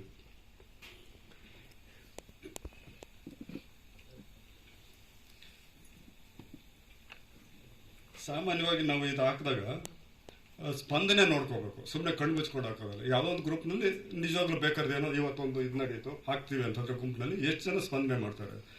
200 ಜನ ಇರೋ ಕಡೆ ಬರೀ 5 ಜನ ಹಿಂಗೆ ಅನ್ನೋಂಗಿದ್ರೆ ಯಾಕೆ ಆಗ್ತೀರ ಅಲ್ಲಿ? ಆ 5 ಜನದ ಒಂದು ಗ್ರೂಪ್ ಮಾಡ್ಕೊಂಡು ಅವ್ರಿಗೆ ಕಳಿಸ್ರಿ. ಈಗ ನಮ್ಮ ಮದುವೆಗೆ ಬರ್ಬೇಕಾದ್ರೆ 10 ಜನ ಆದ್ರೆ 10 ಜನಕ್ಕೆ ಇನ್ವಿಟೇಷನ್ ಕಳಿಸ್ಬಿಟ್ಟು 1000 ಜನ ಕಳಿಸಿ ಪ್ರಯೋಜನ ಏನು? ಅದೇ ರೀತಿ ಒಂದು ಮೆಸೇಜುನು ಚರ್ಚೆಗಳು ಯಾವ್ದಾದ್ರು ನೋಡಿ ಗ್ರೂಪ್ಗಳಲ್ಲಿ ಅದೇ 8-10 ಜನನೇ ಸುಮ್ಮನೆ ಹಿಂಗಂತಾರೆ ಇನ್ನೊಂದೇನೋ ಫಾರ್ವರ್ಡ್ ಮಾಡ್ತಾರೆ. ನಾನೊಂದು ಫಾರ್ವರ್ಡ್ ಮಾಡೋದು, ಇನ್ನೊಂದು ಫಾರ್ವರ್ಡ್ ಮಾಡೋದು ಕಾಂಪಿಟೇಷನ್ಗೆ ಅಷ್ಟೇ ಹೊರತು ಅದರಲ್ಲಿ ಯಾರೂ ಇಡೀ ಗುಂಪಿನವ್ರು ಇನ್ವಾಲ್ವ್ ಆಗುವಂಥ ಸುದ್ದಿಗಳು ಯಾವುದೂ ಇರೋದಿಲ್ಲ. ಅದರಿಂದ ಅಂಥ ಕಡೆಗೆ ನಿರರ್ಥಕವಾದ ಸಂದೇಶಗಳು ಕಳಿಸೋದು ಸುಮ್ಮನೆ ಇರೋದು ಮೇಲೆ. ನಾವು ಒಂದು 5-6 ಗ್ರೂಪ್ಗಳಿದೆ, ತಿಂಗಳಾನುಗಟ್ಟಲೆ ಒಂದು ಮೆಸೇಜ್ ಇರೋದಿಲ್ಲ, ಅವಶ್ಯಕತೆ ಇಲ್ಲ. ಆ ಗುಂಪಿನ ಉದ್ದೇಶ ಏನು? ಆ ಗುಂಪಿನ ಉದ್ದೇಶ ಇದ್ರೆ ಮಾತ್ರ ಹಾಕ್ಬೇಕು. ಅದು ಬಿಟ್ಟು ನಾನು ಗುಂಪುಗಳಲ್ಲಿ ಇದೀವಿ ಅಂತ ಹೇಳಿ ಎಲ್ಲದಕ್ಕೂ ಹಾಕ್ತಾ ಹೋದ್ರೆ ವಿ ಆರ್ ಕ್ರಿಯೇಟಿಂಗ್ ಒಂದು ಏನದು ಅನ್ನೆಸರಿ ಜಾಮ್ ಆಗ್ತದೆ, ಮೈಂಡ್ ಇದಾಗ್ತಿರ್ತದೆ. ಈಗ ಎಷ್ಟೋ ಒಂದು ಮುಖ್ಯವಾದ ಸಂದೇಶಗಳು ನಮ್ಗೆ ಇದೇ ಆಗೋದಿಲ್ಲ. 10,000 ಮೆಸೇಜ್ಗಳಲ್ಲಿ ಯಾವ್ದೇನಾದ್ರು ಮರೆತು ಬಿಡ್ತೀವಿ ಅದನ್ನ, ಅವಾಗ ಅದ್ರ ಜೊತೆ ಇದು ಹೊರಟೋಗ್ತದೆ. ನಮ್ಮ ಏನು ಇಂಡಿಯನ್ ಕ್ರೈಮ್ ಇದೆಯಲ್ಲ, ಒಬ್ಬ ಪಾಪಿ ತಪ್ಪಿಸ್ಕೊಂಡ್ರು ಪರವಾಗಿಲ್ಲ, 100 ಜನ ತಪ್ಪಿಸ್ಕೊಂಡ್ರು ಪರವಾಗಿಲ್ಲ, ಒಬ್ಬ ನಿರಾಪರಾಧಿ ಇದಾಗಬಾರ್ದು. ಬಟ್ ಇಲ್ಲಿ ಏನಾಗಿದೆ, ಒಂದು ಒಳ್ಳೆ ಸಂದೇಶ ತಪ್ಪಿದ್ರು ಪರವಾಗಿಲ್ಲ, ಈ 100 ನೋಡ್ದಿದ್ರೆ ಸಾಕಪ್ಪ ಅಂದಂಗ ರಿವರ್ಸ್ ಆಗ್ಬೇಕದು. ಈಗ ರಿವರ್ಸ್ ಆಗ್ಬೇಕು. ಒಂದು ಪರವಾಗಿಲ್ಲ, ಒಂದು ಒಳ್ಳೆ ಮೆಸೇಜ್ ಕಳಿಸಿದ್ದಾರೆ ಇವತ್ತು ನಮ್ಮ ಶಿವಪ್ರಕಾಶ್ ಅವರು, ಓದಿದ್ರು ಪರವಾಗಿಲ್ಲ, ಇದು 99 ಓದ್ಬೇಕಂತ ಇಡೀ ಗ್ರೂಪ್ ಡಿಲೀಟ್ ಮಾಡ್ಬೇಕು, ಹಂಗಾಗಿದೆ. ಇದೇನಾಗ್ತದೆ, ಮೊದಲು ಹವ್ಯಾಸಗಳನ್ನು ಕೊಡ್ತೀವಿ, ಪುಸ್ತಕ ಓದೋದಾಗಿರ್ಬೋದು, ಯೂಟ್ಯೂಬ್ ನೋಡೋದು, ಇವೆಲ್ಲ ಹವ್ಯಾಸಗಳು ಅಂತ ಪ್ರಾರಂಭ ಮಾಡ್ತೀವಿ. ಅವೆಲ್ಲ ಅಭ್ಯಾಸಗಳಾಗ್ತದೆ ಒಂದಷ್ಟು ದಿವಸಕ್ಕೆ ವ್ಯಸನಿಗಳಾಗ್ತದೆ. ಈಗ ವ್ಯಸನಿಗಳ ಮಟ್ಟಕ್ಕೆ ಹೋಗಿದ್ದೀವಿ, ಅದಿಲ್ಲದೆ ಇದ್ರೆ ಇರೋದೇ ಇಲ್ಲ ಅನ್ನೋ ಮಟ್ಟಕ್ಕೆ ಹೋಗ್ತೀವಿ. ಜಸ್ಟ್ ನೀವು ಚೆಕ್ ಮಾಡ್ಕೊಳ್ಳಿ, ಒಂದು 1 ಅವರ್ ನಾವು ಮೊಬೈಲ್ ಮುಟ್ಟಿದಂಗೆ ನಾನು ಇರ್ಬೋದಾ ಅಂತ ನಿಮ್ಗೆ ಅನಿಸಿದ್ರೆ ಪರವಾಗಿಲ್ಲ, ನಿಮ್ಗೆ ವಿಲ್ ಪವರ್ ಇದೆ ಅಂತೇಳಿ. ಒಂದು ದಿವಸ ಇಲ್ಲದೆ ಇರ್ತೀವಿ ಅಂದರೆ ನಿಮ್ಮ ಕಂಟ್ರೋಲ್ನಲ್ಲಿ ಅದಿದೆ ಅನ್ಬೋದು. ಏನೋ ಒಂದು ನೋಡ್ತಾ ಇರಬೇಕು, ಯಾವುದೋ ಒಂದು ಏನೋ ಒಂದು ಬಂತ ಅಂತ ಹೇಳ್ಬಿಟ್ಟು ಅಂತ. ಅದಕ್ಕೆ ಬೇರೆ ಟೈಮ್ ಸ್ಲಾಟ್ ಏನಾದರೂ ಮಾಡ್ಕೊಳ್ಳಿ. ಇಲ್ಲ ಅಂತಂದರೆ ಖಂಡಿತವಾಗ್ಲೂ ಅದಕ್ಕೆ ಹೋಗ್ತೀವಿ. ನಮ್ಗೆ ಈಗಿನ ಜನ್ರೇಷನ್ನು ಇದು ಬಿಟ್ಬಿಡಿ, ಮುಂದಿನ ಈಗ ಪೀಳಿಗೆ ಇದ್ದಾರಲ್ಲ ಅವರಂತೂ ಬಹಳ ಅದಕ್ಕೆ ಅಡಿಕ್ಟ್ ಆಗ್ತಾರೆ. ನಮ್ಗಾದ್ರೂ ಅಷ್ಟು ಇಷ್ಟು ವಿವೇಚನಾ ಶಕ್ತಿ ಇದೆ, ಒಳ್ಳೇದ್ಯಾವುದು ಕೆಟ್ಟದ್ದು ನೋಡ್ತಿರ್ತೀವಿ. ಬಟ್ ಬೇರೆ ಇವ್ರಿಗೆ ಹೋದಾಗ ಅವ್ರಿಗೆ ಈಗಲಿಂದಾನೇ ಅದು ಪ್ರಾರಂಭ ಆದರೆ ಯಾವ್ದು ಒಳ್ಳೇದು ಕೆಟ್ಟದ್ದು ಅನ್ನೋದು ಗೊತ್ತಿಲ್ಲ, ನೋಡ್ತಾನೆ ಇರ್ತಾರೆ ಅವರು. ಚಿಕ್ಕ ಮಕ್ಕಳಿಗೆ ಬಿಡಿಸ್ಕೊಳಕ್ಕಾಗೋದಿಲ್ಲ ಮೊಬೈಲ್ ಕೊಟ್ರೆ. ನಿಮ್ಮ ಮೊಮ್ಮಕ್ಕಳು ಚಿಕ್ಕ ಮಕ್ಕಳಿಗೆ ಅವ್ರಿಗೆ ಅನ್ನ ತಿನ್ನಿಸ್ಬೇಕಾದ್ರೂ ಮೊಬೈಲ್ ಇಲ್ದಿದ್ರೆ ನಾವು ತಿನ್ನೋದಿಲ್ಲ, ಏನಿಲ್ಲ. ಆ ಮಟ್ಟ ಮಾಡಿ ಈಗಲಿಂದಾನೇ ಅವ್ರಿಗೆ ಕಲ್ಸ್ಬಿಡ್ತಾ ಇರಲಿಲ್ಲ. ಅಯ್ಯೋ ಸರ್, ಈಗ ಅದೇ ಒಂದು ಸ್ಟಡಿ ಪ್ರಕಾರ ಆರೋಗ್ಯದ ಮೇಲೆ ಮತ್ತು ದೈಹಿಕ ಮತ್ತು ಮಾನಸಿಕ ಆರೋಗ್ಯದ ಮೇಲೆ ಎಷ್ಟು ಎಫೆಕ್ಟ್ ಆಗಿದೆ ಅಂತೆ. ಆವರೇಜ್ ವೆಯ್ಟ್ ಗೇನ್ ಹೆಚ್ಚಾಗ್ತಾ ಇದೆ ಜನರೇಷನ್.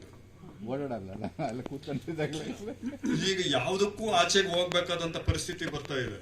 ಇಲ್ಲೇ ಸಿಗುತ್ತೆ ಅಲ್ಲ, ಏನ್ ಬೇಕು, ತರಕಾರಿ ತರಕ್ ಹೋಗ್ತಿದ್ರೆ ಅಮೆಜಾನ್ ಅಲ್ಲಿ ಮಾಡಿ, ಶಾಪಿಂಗ್ ಹೋಗ್ಬೇಕಾ ಇಲ್ಲೇ ಮಾಡಿ, ಇಲ್ಲ ಏನೋ ಊಟ ಬೇಕಾ ಇಲ್ಲೇ ತರಿಸ್ಬೋದು, ಆಮೇಲೆ ಪಿಕ್ಚರ್ ನೋಡ್ಬೇಕಾ ಇದ್ರಲ್ಲಿ ನೋಡ್ತೀರಾ. ಇನ್ನೇನಕ್ಕೆ ಅಂತ ಆಚೆಗೆ ಹೋಗ್ತೀರಾ? ಕೆಲಸನ ಅದು ವರ್ಕ್ ಫ್ರಮ್ ಹೋಮ್ ಏನಿದೆ, ಇನ್ನೇನು ಇಲ್ವಲ್ಲ, ಇಲ್ಲೇ ಕೂತು ಇಲ್ಲೇ ತಿಂದು ಈಗ ಓವರ್ ವೈಟ್ ಆಗಿ obesity it is the biggest root cause disease in the future. Definite ಆಗಿ ಒಬೆಸಿಟಿ ಈಗಾಗಲೇ ಆಗಿದೆ. ಅದಕ್ಕೂ ಹೋಗೋದಿಲ್ಲ ಸರ್, ಇಲ್ಲೇ ನೋಡ್ತಾರೆ, ಯಾರಾದ್ರೂ ಏನೋ ಆರ್ಟ್ ನೋಡ್ತಾರೆ ಅಂತ ಬೇಕಾದ್ರೆ ತೋರಿಸ್ಬಿಡ್ತಾರೆ, ಕಾರ್ಡಿಯಾಲಜಿಸ್ಟ್ ಮಾಡಿ ನನ್ನ ಆರ್ಟ್ ಏನಾಗಿದೆ ನೋಡಿ, ಅದು ಬರ್ತದೆ, ಅದೇನೋ ಇದೆಯಲ್ಲ. ಅಂದ್ರೆ ಈಗ ಏನಾಗ್ತಾ ಇದೆ, ಇದ್ರ ಮೇಲೆ ಡಿಪೆಂಡ್ ಆಗ್ಬಿಟ್ಟು ನಮ್ಮ ಫಿಸಿಕಲ್ ಆಕ್ಟಿವಿಟೀಸ್ ನಿಲ್ ಆಗ್ತಾ ಇದೆ, ಮೆಂಟಲ್ ಆಕ್ಟಿವಿಟೀಸ್ ಅಂತ ಹೊರತೋಗ್ಬಿಟ್ಟು ಮೆಂಟಲ್ಗಳಾಗ್ಬಿಟ್ಟಿದ್ದೇವೆ. ಯಾವ್ದು ನಮ್ಮದು ನಾವು ಅಂತ ಯೋಚನೆ ಮಾಡೋ ಶಕ್ತಿನೇ ಕಳ್ಕೊಂಡ್ಬಿಟ್ಟಿದ್ದೇವೆ. ಇನ್ನು ಮುಂದೆ ಆರೋಗ್ಯದ ಮೇಲೆ ಅಲ್ಲ, ಮಕ್ಕಳ ಮಾನಸಿಕ ತಜ್ಞರು ಜಾಸ್ತಿ ಆಗ್ತಾ ಇದ್ದಾರೆ. ಮಕ್ಕಳಿಗೆ ಆಮೇಲೆ ನಮ್ಮ ನಡವಳಿಕೆಗಳಲ್ಲಿ ಬದಲಾವಣೆ ಆಗ್ತದೆ. ಆಗಲೇ ಹೇಳಿದಾಗೆ ನಮ್ಮ ನಡವಳಿಕೆ ಯೋಚನೆ ಮಾಡೋ ಇದೇ ಹೋಗ್ತಾ ಇದೆ. ನಿಜನೇ ಅವ್ರು ಹೇಳೋದೇ ನಿಜ ಇರ್ಬೋದೇನೋ, ಇವ್ರು ಹೇಳೋದೇ ನಿಜ ಇರ್ಬೋದೇನೋ ಅಂದ್ಕೊಂಡು ನಮ್ಮತನ ನಾವಿಲ್ಲ, ಬೇರೆಯವರು ಯಾವ ರೀತಿ ಬೇಕು ಆ ರೀತಿ ನಾವು ಈಗ ಬಿಹೇವ್ ಮಾಡ್ತಾ ಇದ್ದೀವಿ. ನಮ್ಮ ನಡವಳಿಕೆ, ಯೋಚನಾ ಶಕ್ತಿ, ನಾವು ಯಾವ ರೀತಿ ಬದುಕ್ತಾ ಇದ್ದೀವಿ, ಯಾರಿಗೆ ಬದುಕ್ತಾ ಇದ್ದೀವಿ, ಇನ್ನೊಬ್ಬರು ಮೆಚ್ಚೋದಕ್ಕೆ ಬದುಕ್ತಾ ಇದ್ದೀವಿ ನಾವು. ಮನೆಯಲ್ಲಿ ವ್ಯಕ್ತಿಗಳ ಜೊತೆ ಸಂಬಂಧನೇ ಇಲ್ಲ, ವ್ಯಕ್ತಿಗಳಿಗಿಲ್ಲ. ಈಗ ಯಾರಿಗಾದ್ರೂ ನಾವು ಮನೇಲಿರೋರಿಗೆ ಮಾತಾಡ್ಬೇಕು, ಫೋನ್ನಲ್ಲೇ ಮಾತಾಡೋದ್ ಮೇಲೆ ಪಕ್ಕದಲ್ಲಿ ಇದ್ರು ಫೋನಲ್ಲಿ ಮಾತು ಸಿಗ್ತಾರೆ. ಇಲ್ಲ ಮಾತಾಡಕ್ ಹೋದ್ರೆ ಇರ್ರಿ ಫೋನಲ್ಲಿ ಇದ್ದೀನಿ ಅಂತಾರೆ. ಅದಕ್ಕೋಸ್ಕರ ಈ ಪಕ್ಕದಲ್ಲಿ ಇದ್ರು ಫೋನಲ್ಲೇ ಮಾತಾಡ್ಬೇಕು. ಅದನ್ನೇ ಸಂಬಂಧಗಳಿಗೂ ಬಹಳಷ್ಟು ಸಂಬಂಧಗಳು ಯಾವತ್ತೂ ಹೊರಟೋಯ್ತು ಬಿಡಿ. ಸಂಬಂಧಗಳ ಬಗ್ಗೆ ಬರ್ಬೇಕಾದ್ರೆ ಒಂದು ಮೊನ್ನೆ ಯಾವ್ದೋ ನಮ್ಮ ಸ್ನೇಹಿತರ ಜೊತೆ ಈಗ ಡಿಸ್ಕಸ್ ಮಾಡ್ತಾ ಇದ್ವಿ. ನಾವು ಯಾರಿಂದ ಹೆಚ್ಚಿಗೆ ನೋವು ಅನುಭವಿಸ್ತಾ ಇದೀವಿ? ಪಾಕಿಸ್ತಾನದವರ, ಇರಾಕ್ನವರ, ಅಮೆರಿಕದವರ, ಇಲ್ಲ ನಮ್ಮ ಪಕ್ಕದ ತಮಿಳುನಾಡಿನವರ, ಕೇರಳದವರ? ಅಲ್ಲ, ನಮಗೆ ಹತ್ತಿರದ ಸಂಬಂಧಗಳು ಮೊದಲನೇದು ಬರ್ತಕ್ಕಂಥದ್ದು ತಾಯಿ ತಂದೆ, ನಂತರ ಬಂದದ್ದು ಅಣ್ಣ ತಮ್ಮಂದ್ರು ಸಿಬ್ಲಿಂಗ್ಸ್, ನಂತರ ಸ್ನೇಹಿತರು, ರಿಲೇಟಿವ್ಸ್, ಇದು ಬಿಡಿ ಗಂಡ ಹೆಂಡ್ತಿದ್ರು, ಇದು ಬಂದು ಮಕ್ಕಳು. ಈ 4 ಮೇಜರ್ ರಿಲೇಷನ್ಗಳು ತುಂಬಾ ಬೇಕಾಗಿರೋರು. ಇವರಿಂದನೇ ತಾನೇ ನಾವೆಲ್ಲ ನೋವು ನೋಡ್ಕೊಳ್ಳಿ. ಯಾರ ಜೀವನದಲ್ಲಿ ಏನಿದೆ ಇವ್ರು 4 ಜನದಿಂದಾನೆ, ಯಾರಿಂದನೂ ಅಲ್ಲ. ಯಾಕೆಂದ್ರೆ ರಿಲೇಷನ್ಗಳು ಕೆಡ್ತಾ ಇದೆ, ಕಮ್ಯುನಿಕೇಶನ್ ಇಲ್ಲ. ನಾವು ಸರಿಯಾಗಿ ಏನೋ ನಾನು ಹೇಳಿದ್ದು ಅರ್ಥ ಮಾಡ್ಕೊಂಡಿದ್ದಾರೆ ಅಂದ್ಕೊಂಡಿದ್ವಿ, ಬಟ್ ಅರ್ಥ ಮಾಡ್ಕೊಂಡಿದ್ದಾರೆ ಅನ್ನೋದು ನನಗೆ ಗೊತ್ತಿಲ್ಲ, ಅವ್ರಿಗೂ ಗೊತ್ತಿಲ್ಲ ನಾವು ಹೇಳಿದ್ದೀವಿ ಅಂತ ಬಿಟ್ಟು. ಸೊ ಈ ರೀತಿ ಕಮ್ಯುನಿಕೇಶನ್ ಗ್ಯಾಪ್ ಹೆಚ್ಚಿಗೆ ಆಗ್ತಾ ಇದೆ. ಮೊದಲಾದ್ರೆ ಸಾಯಂಕಾಲ ಒಂದಷ್ಟೊತ್ತು ಎಲ್ಲರೂ ಕೂತ್ಕೊಂಡು ಮಾತಾಡ್ತಾ ಇದ್ರು ಮನೆಯಲ್ಲೆಲ್ಲ ಜನಗಳೆಲ್ಲ ಒಬ್ರಿಗೊಬ್ರಿಗೆ. ಈಗ ಏನಾಗಿದೆ, ಎಲ್ಲ ಮೊಬೈಲ್ಗಳಲ್ಲೇ ಇರೋದ್ರಿಂದ ಯಾರು ಅವ್ರವ್ರ ಲೋಕದಲ್ಲಿ ಅವ್ರವ್ರು ಇದ್ದಾರೆ. ಎಲ್ಲರೂ ಒಬ್ರು ಅಂತದ 3 ಬಾಗಿಲು ಒಂದು ಮನೆ ಹೇಳಿದ್ರೆ ಇನ್ನೊಬ್ರು ಯಾವ್ದು ಗೃಹಲಕ್ಷ್ಮಿ, ಒಬ್ಬೊಬ್ರು ಒಂದೊಂದು ಲೋಕದಲ್ಲಿ ಇದಾರೆ ಎಲ್ಲರೂ. ಅದು ಈಗಂತೂ ಐಫೈ ಮೊಬೈಲ್ಗಳು ಬಿಟ್ಟು ಟಿವಿಗಳು ಬೆಡ್ರೂಮ್ಗಳಲ್ಲಿ, ಸದ್ಯ ಈಗ ಬಾತ್ರೂಮ್ಗಳಲ್ಲಿ, ರೆಸ್ಟ್ ರೂಮ್ಗಳಲ್ಲೂ ಬರ್ತಾ ಇದಾವೆ ಅನ್ಸುತ್ತೆ. ಎಲ್ಲ ಕಡೆಗೆ ಹಾಕೊಂಡು ಎಲ್ಲಾದ್ರೂ ನಾವು ನೋಡ್ತಾ ಇರ್ಬೇಕು. ಸೊ ಈ ರೀತಿ ಕಲ್ಚರ್, ನಮ್ಮ ಸಂಸ್ಕೃತಿ ಬದಲಾವಣೆ ಆಗ್ತಾ ಇದೆ. ಇದನ್ನೆಲ್ಲ ಇಟ್ಕೊಂಡು ನಾವು ಬೇರೆಯವ್ರನ್ನ ದೂಷಣೆ ಮಾಡ್ತಾ ಇದೀವಿ. ನಮ್ಮ ಲೈಫ್ ಹಾಳು ಮಾಡಿತು, ಅಲ್ಲಿ ಯಾರೋ ಉಗ್ರಗಾಮಿಗಳು ಬಂದ್ರಂತೆ, ಇಲ್ಲಾರೋ ಬಾಂಬುಗಳು ಹಾಕ್ತಾರಂತೆ, ನಮ್ಮನ್ನು ಡೈವರ್ಟ್ ಮಾಡೋದಿವೆಲ್ಲ. ನಾನು ಇಲ್ಲಿರ್ತಕ್ಕಂಥ ಈ ಬಾಂಬುಗಳನ್ನ ಬಿಟ್ಬಿಟ್ರು. ಕರೋನಾ ಬಂದ ಮೇಲೆ ಯಾರು ಹೆಚ್ಚಿಗೆ ಆಗಿದ್ದಾರೆ? ಮಿಲಿಯನಿಯರ್ಸ್ ಎಷ್ಟು ಜನ ಆದ್ರು? ಎಷ್ಟು ಜನ ಕಳ್ಕೊಂಡ್ರು ಕೆಲಸನ? ಮಿಲಿಯನರ್ಸ್ ಇದೆ 8-10 ಜನನೇ. ಎಲ್ಲೋಯ್ತು ಹಂಗಾದ್ರೆ? ನಮ್ಮ ದುಡ್ಡೆಲ್ಲನೂ ಇಂಡೈರೆಕ್ಟ್ ಆಗಿ ನೀವು ಟ್ರೂ ಟ್ರೀಟ್ಮೆಂಟು ಇನ್ನೊಂದು ಎಲ್ಲನೂ ಯಾರೋ ಒಂದು 4-5 ಜನಕ್ಕೆ ಸೇರ್ತೇವೆ. ನಾನು ಹೇಳಿದಾರಲ್ಲ ಅದಾನಿ, ಅಂಬಾನಿ ಅಂಥವ್ರು ಎಷ್ಟೋ ಜನ ಇದ್ದಾರೆ. ಅವ್ರಿಗೆ ಹೆಂಗೆ ಒಂದೇ ಕಡೆ ಸೇರ್ತಾ ಇದೆ? ಪ್ರತಿಯೊಂದೊಬ್ಬರಿಗೆ ಬರ್ತದೆ. ಯಾಕೆ? ಇದು ನಾವು ಎಲ್ಲನೂ ನಾವು ಯೋಚನೆ ಮಾಡೋ ಶಕ್ತಿನ ಕಳ್ಕೊಂಡ್ಬಿಟ್ಟಿದ್ದೀವಿ. ಪೆಟ್ರೋಲ್ ಅವ್ರದ್ದೇ, ಮೊಬೈಲ್ ಅವ್ರದ್ದೇ, ಊಟ ಅವ್ರದ್ದು. ಕೊನೆಗೆ ಇರ್ತಕ್ಕಂಥದ್ದು ಈಗ ಅಗ್ರಿಕಲ್ಚರ್ ಸೆಕ್ಟರ್ ಬಂದಿದೆ, ಅದಕ್ಕೂ ಇಳಿತಾರೆ. ಈಗಾಗಲೇ ಕೆಲವರು ಬಂದಿದ್ದಾರೆ, ಕಾಂಟ್ರಾಕ್ಟ್ ಫಾರ್ಮಿಂಗ್ ಮಾಡ್ಕೋತಾರೆ. ಅವ್ರು ಹೇಳಿದ ಬೆಳೆ ಬೆಳಿಬೇಕು, ಹೇಳಿದ ರೇಟ್ ಕೊಡಬೇಕು. ಇವತ್ತಿರ್ತಕ್ಕಂಥ ತರಕಾರಿ 10 ರೂಪಾಯಿ ನಾನು ಮಾರಾಟ ಮಾಡೋಕೆ ಹೋದ್ರೂ 5 ರೂಪಾಯಿ ಕೇಳ್ತಾರೆ. ಅವಾಗ ಅವ್ನು 50 ರೂಪಾಯಿ ಅಂದ್ರೆ ಕೊಟ್ಟು ತಗೋತೀವಿ. ಸೊ ಈ ರೀತಿ ಎಲ್ಲ ಕಾರ್ಪೊರೇಟ್ಗಳ ಕೈಗೆ ನಮ್ಮ ಇಡೀ ಇದನ್ನು ಹೊರಟೋಗ್ತಾ ಇದೆ. ಅದು ಅಗ್ರಿಕಲ್ಚರ್ ಸೆಕ್ಟರ್ ಒಂದು ಹೋಯ್ತು ಅಂದರೆ ನಮ್ಮ ಇಡೀ ಜೀವನ ಮುಳುಗೋಯ್ತು, ಇನ್ನೇನಿಲ್ಲ. ಸೊ ಇಷ್ಟೆಲ್ಲ ಇರೋವಾಗ ಇಷ್ಟ ನಾವೇನಾದ್ರೂ ಮಾಡಬೇಕಲ್ಲ. ಏನು ಮಾಡ್ಬೋದು? ಆಗಲೇ ಹೇಳಿದಾಗ ಒಂದು ಲಿಮಿಟ್. ಯೂಟ್ಯೂಬ್ ನೋಡ್ತೀರಾ ನೋಡಿ, ವಾಟ್ಸಪ್ ನೋಡ್ತೀರಾ ನೋಡಿ, ಯಾವುದೋ ಒಂದು ಟೈಮ್ ಫಿಕ್ಸ್ ಮಾಡ್ಕೊಂಡು 1 ಅರ್ಧ ಗಂಟೆ ನೋಡಿ ಬಿಟ್ಬಿಡಿ. ಇಲ್ಲ ತೀರಾ ಇಂಪಾರ್ಟೆಂಟ್ ಇದ್ರೆ ಅದಕ್ಕೊಂದು ಅಲರ್ಟ್ ಮೆಸೇಜ್ ಕೊಟ್ಕೊಡಿ, ಯಾವುದೋ ನಿಮ್ಗೆ ಬರ್ಬೇಕಂತ ಬಂದಾಗ ನೋಡ್ರಿ. ಅದು ಬಂತ ಅಂತ ಬರದೇ ಇರೋ ಮೆಸೇಜ್ಗೆ ಬೆಳಗ್ಗೆ ಸಾಯಂಕಾಲದವ್ರಿಗೆ ಯಾಕೆ ಚೆಕ್ ಮಾಡ್ತಾ ಇರ್ತೀರ? ಹೋಗಿ ಒಂದು ನೋಡೋಕೆ ಹೋದ್ರೆ ಪಕ್ಕದಲ್ಲಿ ಇನ್ನೊಂದು ಏನೋ ಇರುತ್ತೆ. ನಮ್ಮ ಬೈರೇಗೌಡರು ಹಂಗೆ ನಮ್ಮ ಮೆಟ್ರೋ ಕರ್ಕೊಂಡು ಹೋಗ್ತಾರೆ, ಏನೋ ಒಂದು ಬೇಕು ಅಂದ್ರೆ ಅಲ್ಲಿ ಅವ್ರೇನೋ ಒಂದು ತಗೊಳಕ್ ಹೋದ್ರೆ ನಾವೆಲ್ಲರೂ ಸೇರಿ 5,000 ಸಾವಿರ ತಗೊಂಡಿರ್ತೀವಿ. ಸೊ ಹಂಗೆ ಮೆಸೇಜ್ಗಳು ನೋಡೋಕೆ ಹೋದಾಗ್ಲೂ ಒಂದು ಮೆಸೇಜ್ ನೋಡಿದ್ರೆ ಇನ್ನೊಂದು ಯಾವ್ದು ಏನಂಗ ಟೈಮ್ ಇದೆಯಲ್ಲ ನೋಡೋಣ ಅಂತೀವಿ. ಅದಾದ್ಮೇಲೆ ಇನ್ನೊಂದು ಯಾವ್ದೋ ನೋಡೋಣ, ಅಲ್ಲಿ ಯಾವ್ದೋ ವಿಡಿಯೋಗಳು ಬಂತಂತೆ, ವಿಡಿಯೋಗೆ ಹೋದೆ, ವಿಡಿಯೋ ಹೋಗಿ ಯೂಟ್ಯೂಬ್ಗೆ ಹೋಗುತ್ತೆ, ಯೂಟ್ಯೂಬ್ನಲ್ಲಿ ಇನ್ನೊಂದು ಯಾವುದೋ 2 ಬಂದಿರ್ತದೆ. ಹಿಂಗೆ ನೋಡ್ಕೊಂಡು ಎಲ್ಲಿ ಹೋಗಿದ್ದೀವಿ ಕಳೆದೋಗ್ಬಿಟ್ಟಿರ್ತೀವಿ ನಾವು. ಚಕ್ರವ್ಯೂಹ ಅಭಿಮನ್ಯು ಒಳಗೆ ಹೋಗ್ತಾನೆ, ಆಚೆಗೆ ಬರೋಕ್ಕೆ ಗೊತ್ತಾಗೋದಿಲ್ಲ. ಹೀಗಾಗ್ಬಿಟ್ಟಿದೆ. ಅದಕ್ಕೋಸ್ಕರ ಟೈಮ್ ಫಿಕ್ಸ್ ಮಾಡ್ಕೊಳ್ಳಿ. ಹೆಲ್ತಿ ಇದು ಅಂದರೆ ಮ್ಯಾಕ್ಸಿಮಮ್ 1 ಅವರ್ ಅಂತ ಹೇಳ್ತಾರೆ ಒಂದು ಸ್ಟಡಿ ಪ್ರಕಾರ. Maximum 1 hour you should be on the ಇದರಲ್ಲಿ ಇರಬೇಕು ಅಂತ. ಅಲ್ಲಿ ನಿಮ್ಗೆ ಗೊತ್ತಾಗ್ತದೆ. ಈಗ ಅದು ಇದೆ, ಒಂದು ಆ್ಯಪ್ ಏನೋ ಇದೆ, ಎಷ್ಟು ಸ್ಕ್ರೀನ್ ಟೈಮ್ ಮೊನ್ನೆ ಕ್ರಿಕೆಟ್ ಮ್ಯಾಚ್ ನೋಡುವಾಗ ಹಾಟ್ಸ್ಪಾಟ್ದು ನೋಡಿದ್ವಲ್ಲ, ಎಷ್ಟು ಜನ 7 ಕೋಟಿ ಜನ ವ್ಯೂ ಮಾಡ್ತಾ ಇದ್ರು ಫೈನಲ್ ಮ್ಯಾಚ್. ಎಷ್ಟು ಜನ ಇನ್ನ 7 ಕೋಟಿ ಸ್ಕ್ರೀನ್ಸ್, ಅಲ್ಲಿ ಆವರೇಜ್ 2-3 ಟಿವಿ ಲೆಕ್ಕ ಹಾಕೊಂಡ್ರೆ ಸುಮಾರು 15-20 ಕೋಟಿ ಜನ ಅದ್ರ ಮುಂದೆ ಮ್ಯಾಚ್ ಮುಂದೆ ಕೂತಿದೀವಿ. ಇರ್ಲಿ, ಏನೋ ರೋಚಕತೆ ಇರುತ್ತೆ, ನೋಡ್ಬೇಕು, ಇದು ಮಾಡ್ಬೇಕು, ತಪ್ಪು ಅಂತಲ್ಲ, ಬಟ್ ತಪ್ಪು ಸರಿ ಅಂತಲ್ಲ. ಯಾವ ರೀತಿ ನಾವು ಕಾಲ ಕಳೀತಾ ಇದೀವಿ ಅಂತ ಹೇಳ್ಬಿಟ್ಟು. ಇನ್ನು ಪ್ರೊಡಕ್ಷನ್ ಅದು ಇದು ಅಂದ್ರೆ ಎಲ್ಲ ಬರ್ತಾ ಇದಿಲ್ಲ. ಈ ರೀತಿ ನಮ್ಮ ಇವರ ನಾರಾಯಣ ಮೂರ್ತಿ ಅವರು ಹೇಳಿದ್ರು 70 ಗಂಟೆ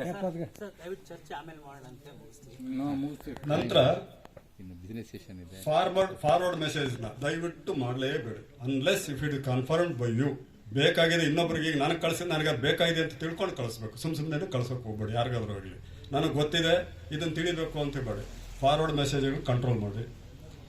ಆಮೇಲೆ ನಿಮ್ಮ ಸ್ವಂತ ಅಭಿಪ್ರಾಯಗಳು ಅನಿಸಿಕೆಗಳಿದ್ರೆ ಮಾತ್ರ ಏನಾದರೂ ಹಾಕಿ. ನನ್ನ ಅಭಿಪ್ರಾಯ ಹಿಂಗಿದೆ, ಅದಕ್ಕೆ ಬೆಲೆ ಇರ್ತದೆ, ಗೌರವ ಇರ್ತದೆ.